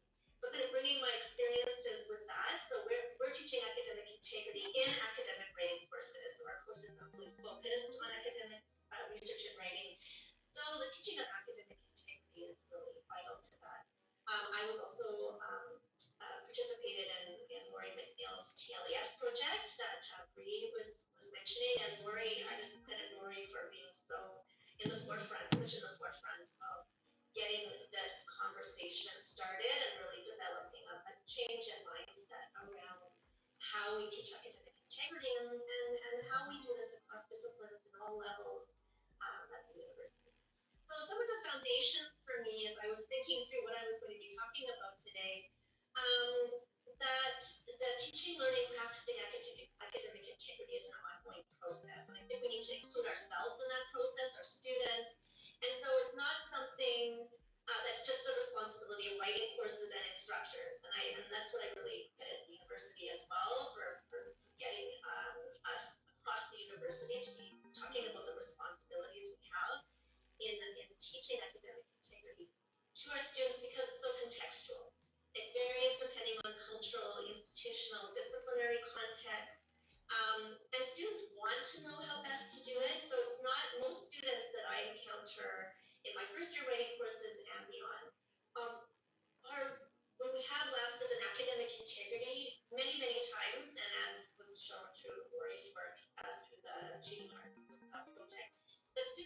to know, but there are all these different factors that might play into, you know, how they end up in that position, right? And so the students want to know. And so if we can, you know, take a different mindset and an approach to our students and not looking at it from that deficit model of, oh, these students are always cheating and things like that. We look at it like this, they do want to know. And then also, I think Bree mentioned this as well, sharing our own experiences. I can talk about my own experiences because my PhD is in English literature. My own experiences with academic integrity, my own experiences with citation, it fosters conversation and alleviates shame and fear, because there's a lot of shame and fear and judgment around, say, cheating or plagiarizing, and students they also judge one another in relation to this issue. So really fostering that open conversation and sharing our own experiences as faculty can really foster a positive relationship with academic integrity and that culture, right, that Jessica was talking about. So what I'm going to do is sort of think a little bit about how some of the ways in which I approach this with my students. In our course, this is a conversation that starts on day one. Just as other people have shown us in the syllabus, having that learning-based language related to learning objectives and goals in your syllabus, having all of this materials on Canvas, so making accessible those resources to students as inclusively as possible and in many ways in which they can access it. If you have like an academic integrity unit, so we do have a unit where we focus specifically on academic integrity as well. It's just, you really want to think about it as empowering students through knowledge. So knowledge of standards, policies, and processes, but it's also about addressing, as some of my colleagues have already pointed out, those complexities, the gray areas, the challenges, the opportunity, like what exactly does academic integrity do for us? Why do we care? And so having more nuanced conversations that carry on throughout the course. So return to earlier discussions, bring up examples from earlier, connect to each specific assignment, link as well to research ethics. I'll talk a little bit about that later in my presentation. So these are all things that my wonderful colleagues also have pointed out, right? So we're seeing patterns here of things that work and that are really important and that aren't that onerous to begin to do in your own courses, right, across the university. Next slide, please.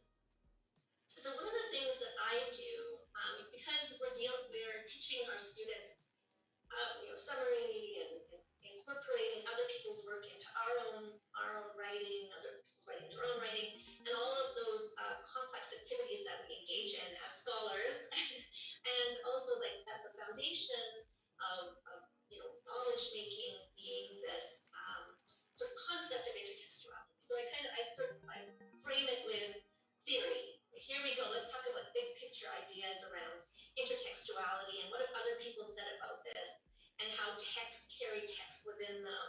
And so we have literary criticism, Julie Costera, we have Norman Fairclough from linguistics, thinking about different ways that this functions. Like, what are we doing when we're engaging with other people's writing, and how much of our own writing is actually incorporating what other people have written.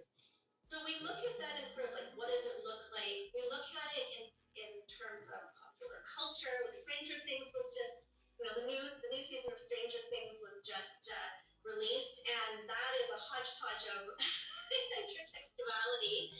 So we talk about those kind of popular culture uses in music, in television, in movie, and literature.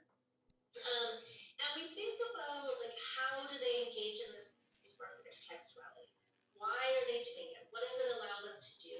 How do they acknowledge their resources? So in a show like Stranger Things, they never stop and say, oh, this is from, E.T. This year. They actually, it's like people in the know recognize it. Everybody who grew up in the 80s knows exactly what the references are, but other people might not, right? So they have to kind of look it up. So we talk about all those kinds of things. And so many interesting examples have come up. So I have musicians. We talk about in jazz, how a jazz musician will show respect for another jazz musician by incorporating one of their phrases right in the middle of their performance. So people will know because they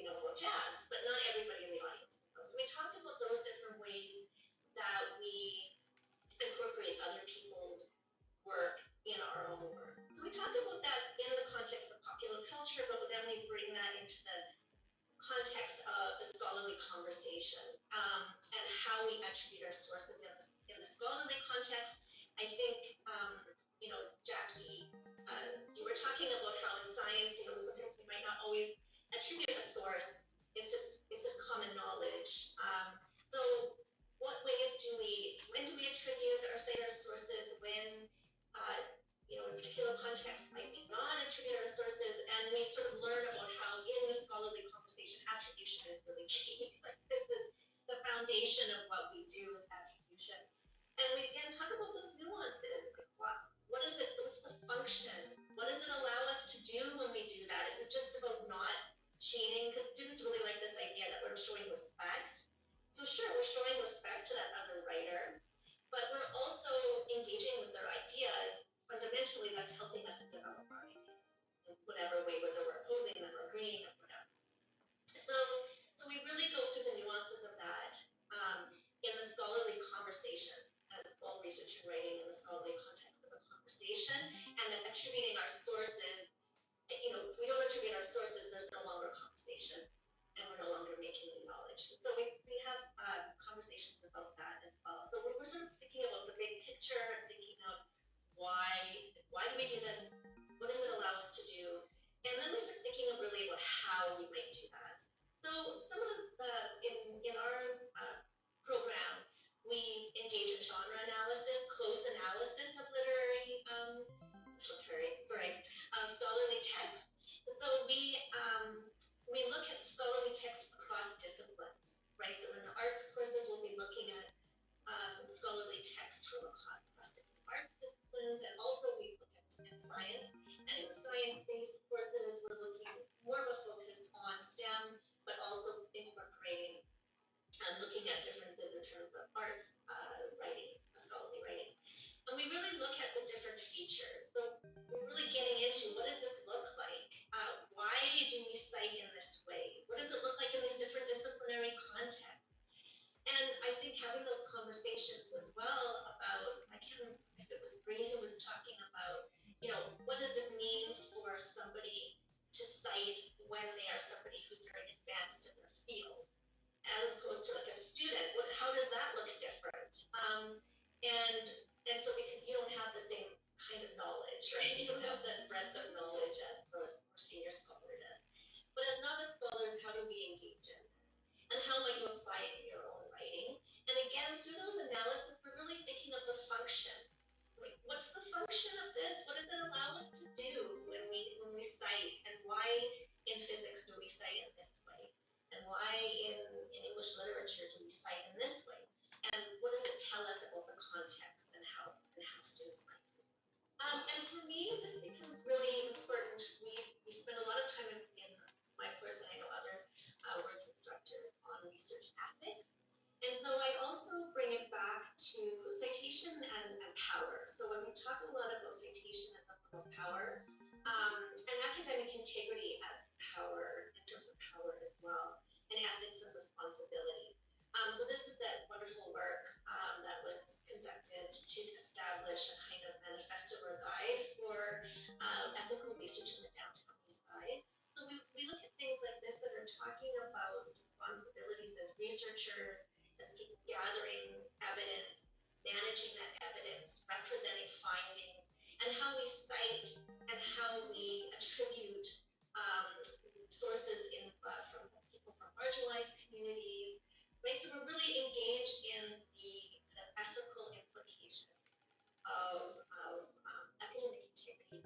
And I'm hoping, what I will do over this summer is developing more, indigenizing my approach to teaching academic integrity and really talking about different ways of knowing and different forms of citation and attribution that aren't necessarily represented in many of the scholarly contexts they may find themselves in, but hopefully changing more so in the future. So that's kind of gives you an idea about how I think about it and how I approach it, and also that I'm always learning and changing and developing how I teach. Thank you very much, Leila. We have one more panelist. I'll just make a note that after our last panelist, we'll be going straight into audience questions. So just to make note of that.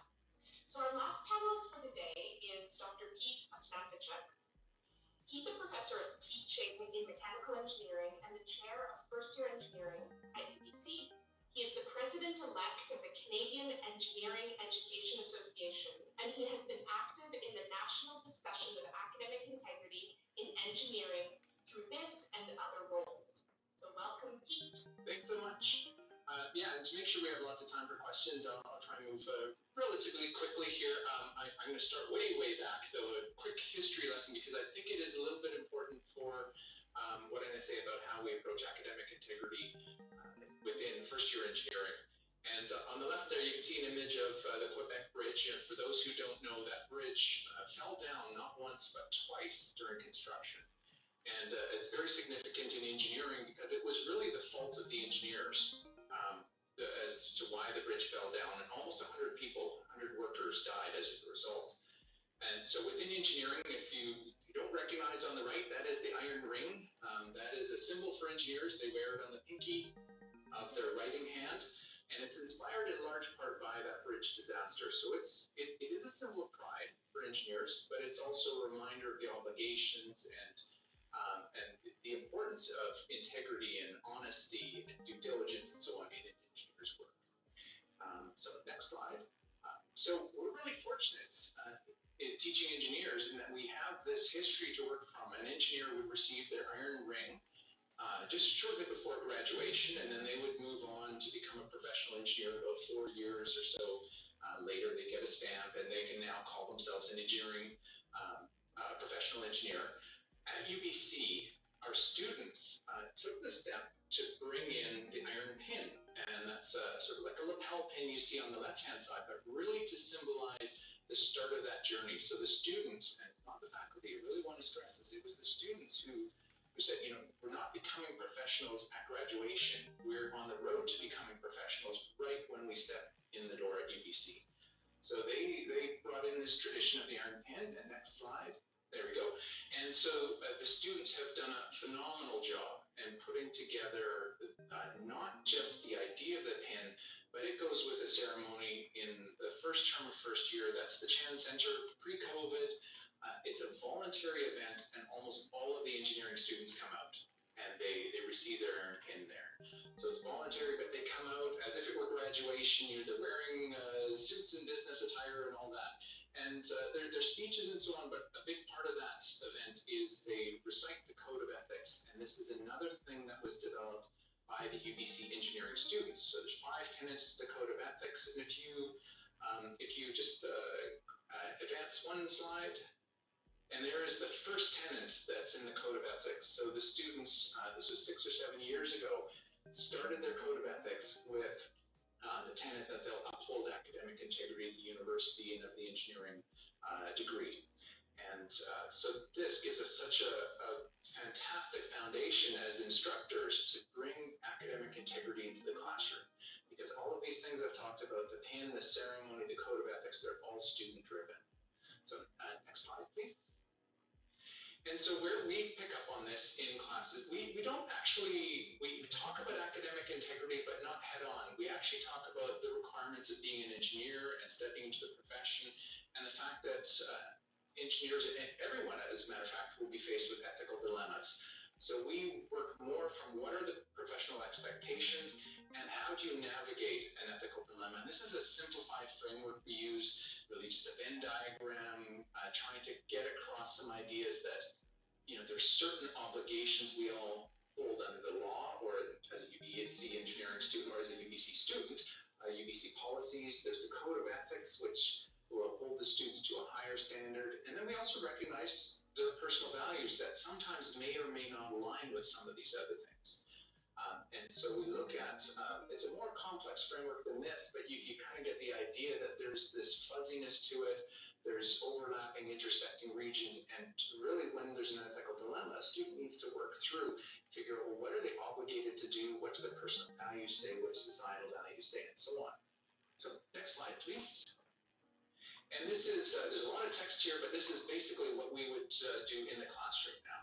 So on the right-hand side is an example of a scenario, and this one happens to be really related to academic integrity, but we have others related to health and safety and expectations for a professional engineer and so on. But in short, it's a scenario where, as a student, they're working on a homework assignment and somebody borrows it, and it's not clear that there's been a breach of academic misconduct here, but certainly there's an indication that that could happen. And from here, we then have the students work through and identify, what is the ethical dilemma they're facing? What does that framework that I showed you, what does that say? And not only in terms of UBC policy, but the code of ethics and UBC values and personal values and societal values and so on. And then we really follow an engineering or a design process to solve that. So understand the problem, think about different ways you could solve, you could address that problem, and then identify what the best solution is. And so this would be done in class. It's done with students working in teams. They have team discussions, then we report back and we discuss in the large class format.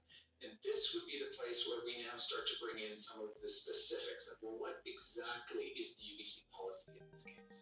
So we sort of sneak that in, but really framing it as an ethical dilemma that the students are facing, not an academic integrity problem. And one more slide, if you could advance, please, Jackie, thank you. So as a snapshot, we're really trying to tie everything to professional obligations. That academic integrity is an example here, but when students graduate, they're going to be faced with other similar ethical dilemmas. They won't be academic integrity, but they will have the same kind of weight to them at the time. We do leverage all of the things the students have put down as a fantastic foundation from the Iron Pin and the Code of Ethics. And then in the classroom, we're really working on resolving ethical dilemmas. We started by giving dilemmas that might face a professional engineer, and we actually found it much more effective to bring in scenarios that are more timely. And academic integrity is a fantastic one for where the students are at in first year. We make sure that they're kind of murky and fuzzy. It's not black and white. A very important point I want to stress is this only seems to work when we present it as a way that the students find themselves in the scenario through no fault of their own. They didn't make a decision to be placed in this dilemma, but the dilemma, they found it with the dilemma on the lap, so to speak. And as I mentioned earlier, we do try to bring in the personal values piece. That sometimes we are faced with a situation that will challenge our personal values. We may need to take an action that we may not personally agree with, but UBC policy, code of ethics, and things like that compels us to act in a particular way. And that's not just at school; that will continue in professional life as well. And and so as I mentioned, we really try and weave this discussion into the other professional contexts. So I think with that, I'll wrap it up so we can get some time for the group discussion. So thanks. Great, thanks Pete, and to the rest of our panelists. Really interesting overviews there. Now we're going to take some time for audience questions. So what I recommend for this is that the audience members, you can raise your hand if you have a question, and then I'll call on you when it's your turn. And from the panelists, I would really love if you unmuted if you want to answer the question, and then I will also call on you in the event that more than one of you has unmuted. I think that's great if we can have different perspectives answering these questions. That to me would be really helpful. So I'll give people a second to think of their questions and organize my little screen, gather review. And people can certainly type questions in the chat as well. We welcome that. And thanks for people's comments in the chat. Super helpful. Great. Hi, Tamara. Nice to see you. Go ahead and ask your question. Hi.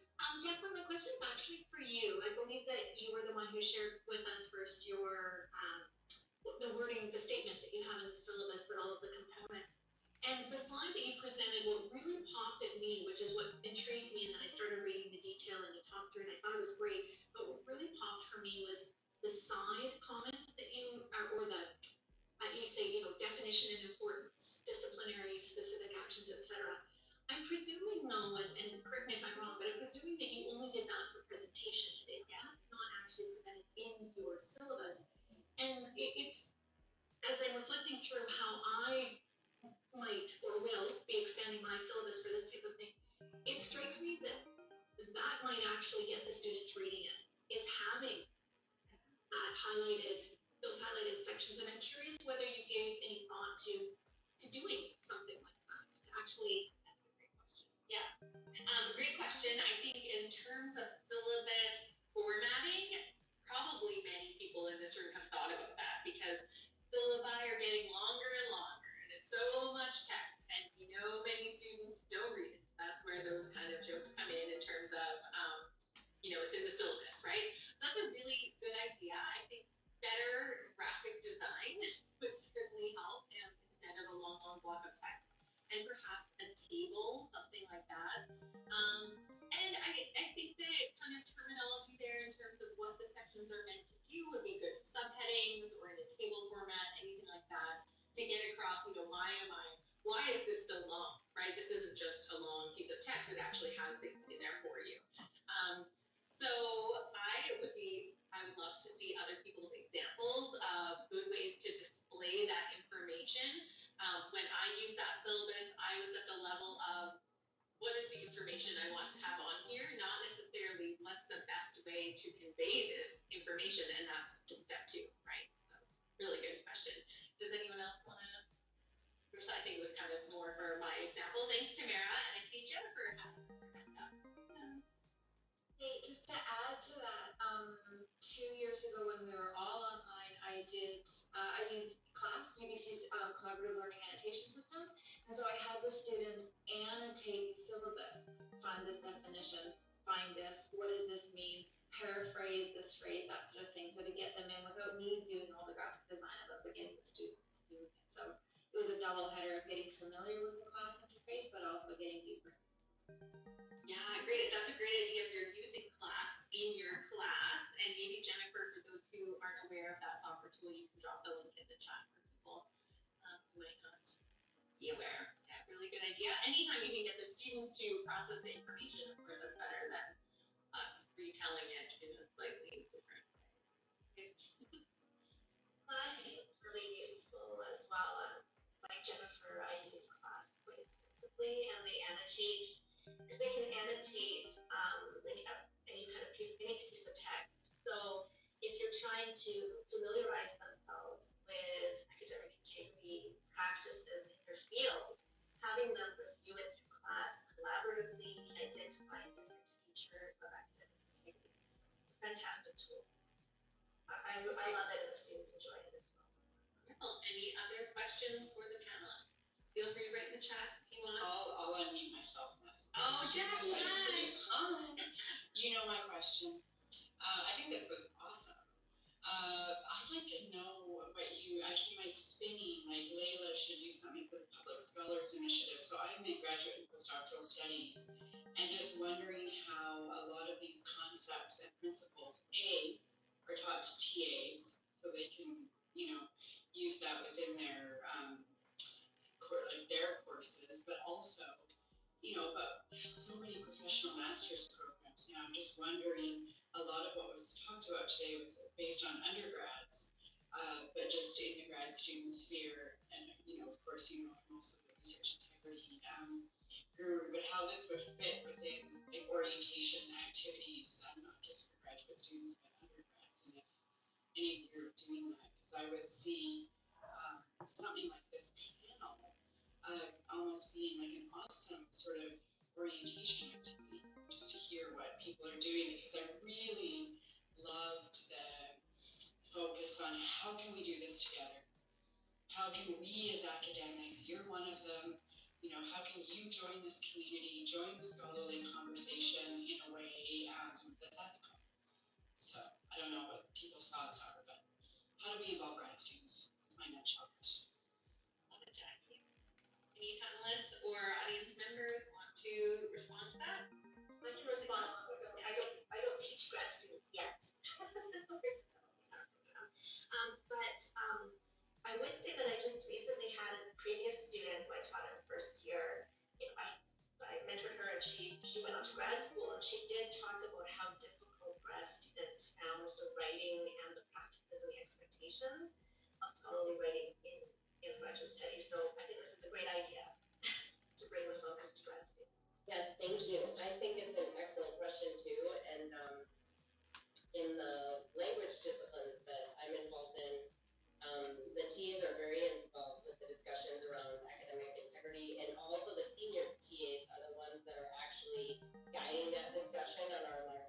teaching teams, which is really fun because there's a mentorship piece for them that sort of positions them to discuss with course coordinators what the expectations are for different assignments and assessments, and then go up from there. And then they're the ones that are actually helping to manage cases when things are not going well. So they'll sit in on the conversations with the course instructor to sort of figure out how to deal with it, because there are some uncomfortable conversations, particularly in the online learning environment. But I also wanted to speak to the learning center that I direct, because we also have graduate teaching assistants who hold their office hours there. So there's a lot of discussion of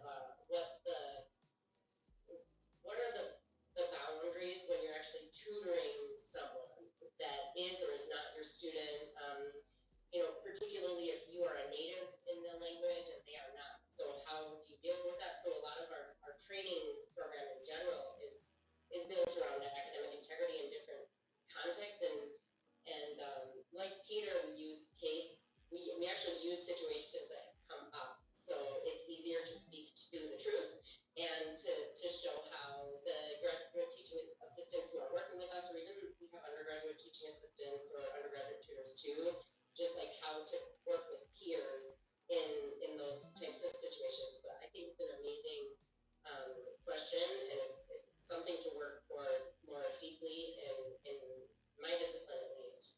Thanks, Brianne. Any other who want to tackle this one? Oh, thanks, Kelsey. Jackie, all you have to do is invite us. I already have for one thing, but something else I'm just, would be great. Yeah, and really, if only I'll just add, I think for graduate students, focusing on this topic helps them in both of those ways, right? Their own work, and then also confronted with their teaching duties and how to be aligned, because I think we definitely want alignment. And I'm thinking of the sciences. If we had graduate students who were giving one message about academic integrity that was really counterproductive to what environment and culture we're trying to create, that could be really problematic. So absolutely, this educative approach and how we are nurturing the students' growth and development is something that we need the graduate students to be on board with as well. Just reading Helen's comment. Thanks for that. Another question from Jennifer. Yeah, Jennifer. She just put up her hand, right? Just now. Yes. Okay.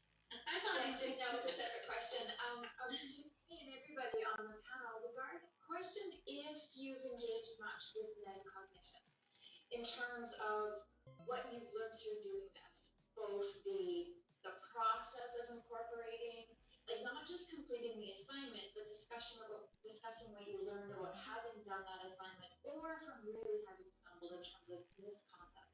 I'm wondering if anybody's incorporated that into their pedagogy. Engages with learning about learning in the context of academic integrity through reflection or another means of talking about the changes they made or how they agreed or disagreed with the scholar, like not in that particular assignment that they completed, but sort of as an add-on or a discussion, sort of like your comments on the slide, Jackie, this is this, talking about it in that sense.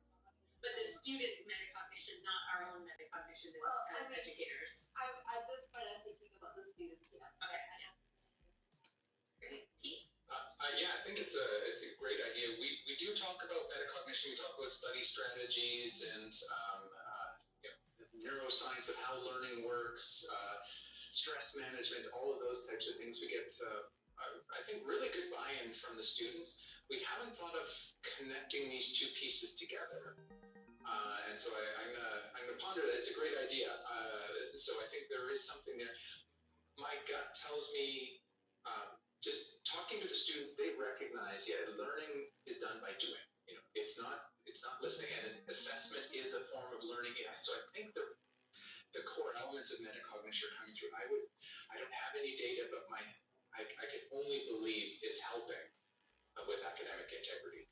But I think maybe to your point, we need to be a little bit more explicit about that. Jessica?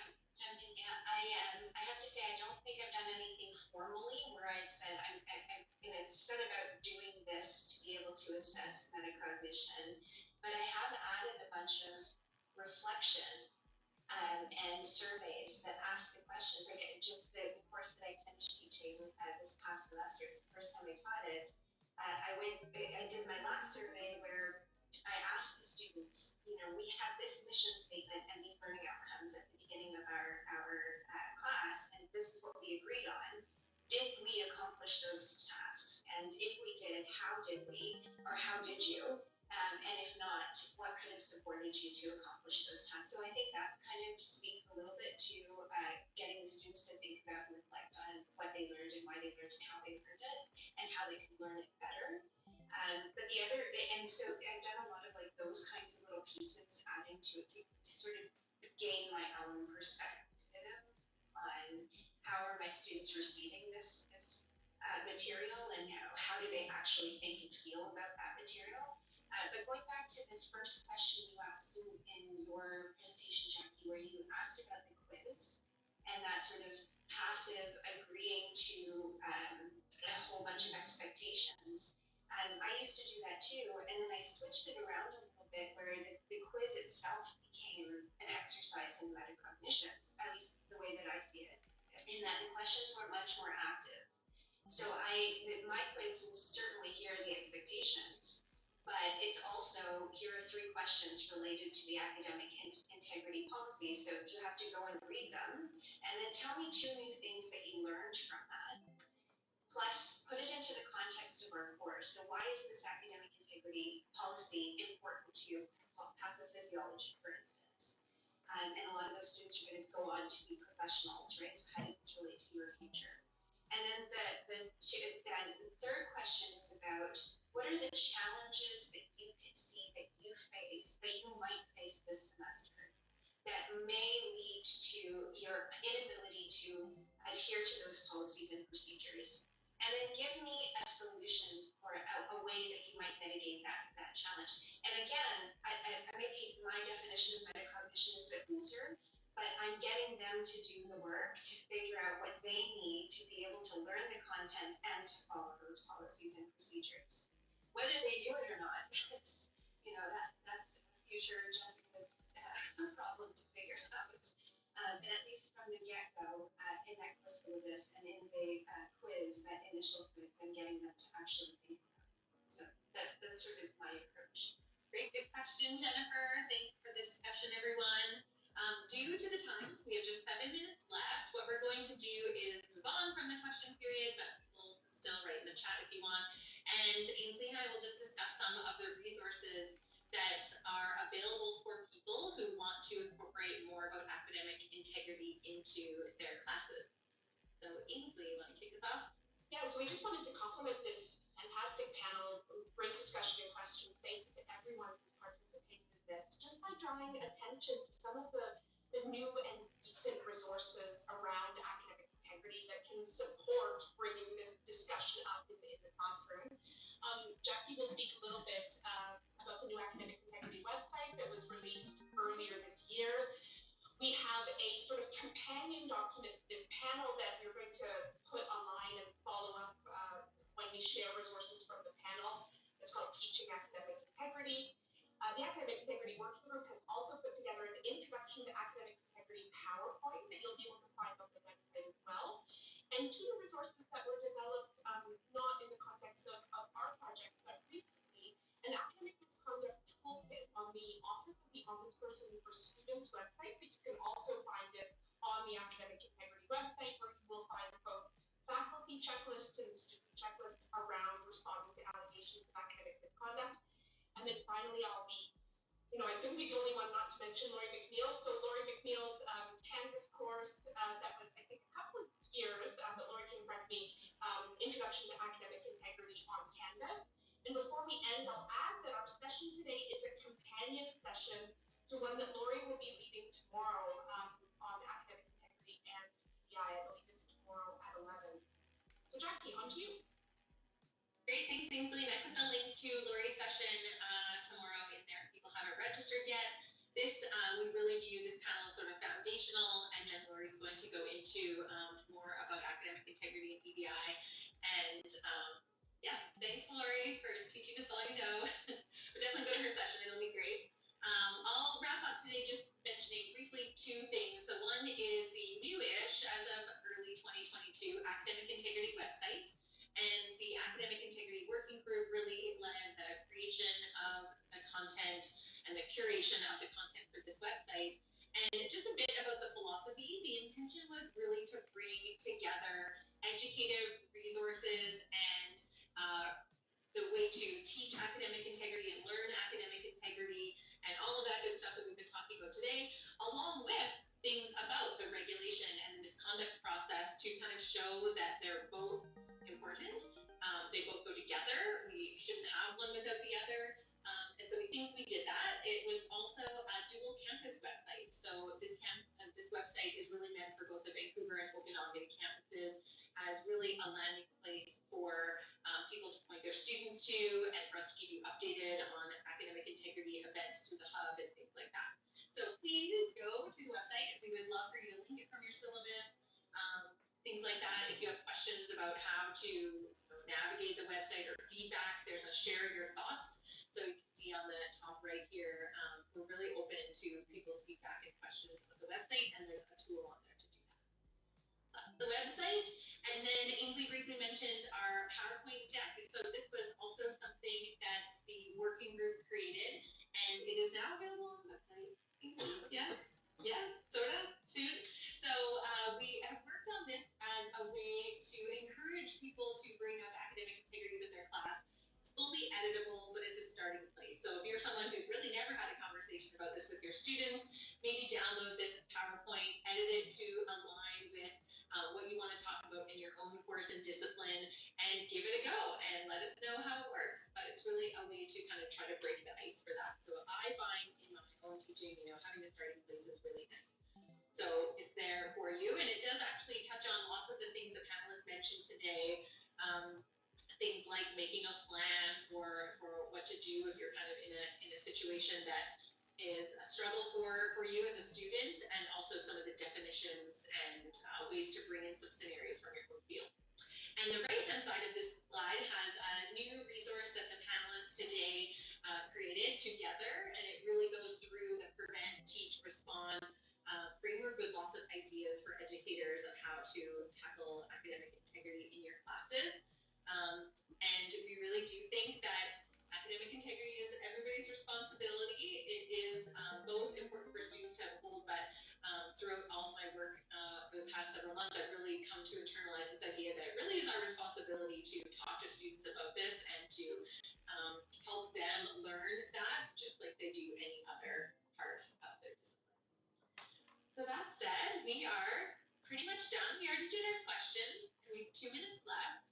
So what I'll do to end us off is thank the panelists. Really appreciate you taking the time to prepare and be here today to share your expertise, and also to the audience members for joining us today.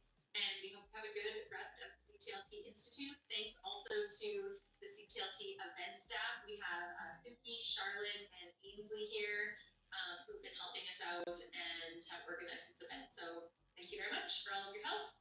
And we'll close the session now. Thanks, everybody.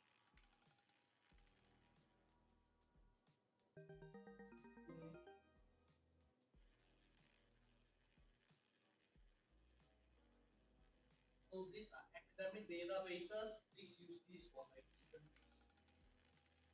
Okay, when you do citation, okay, please use all these sources. Okay, and that's all for today.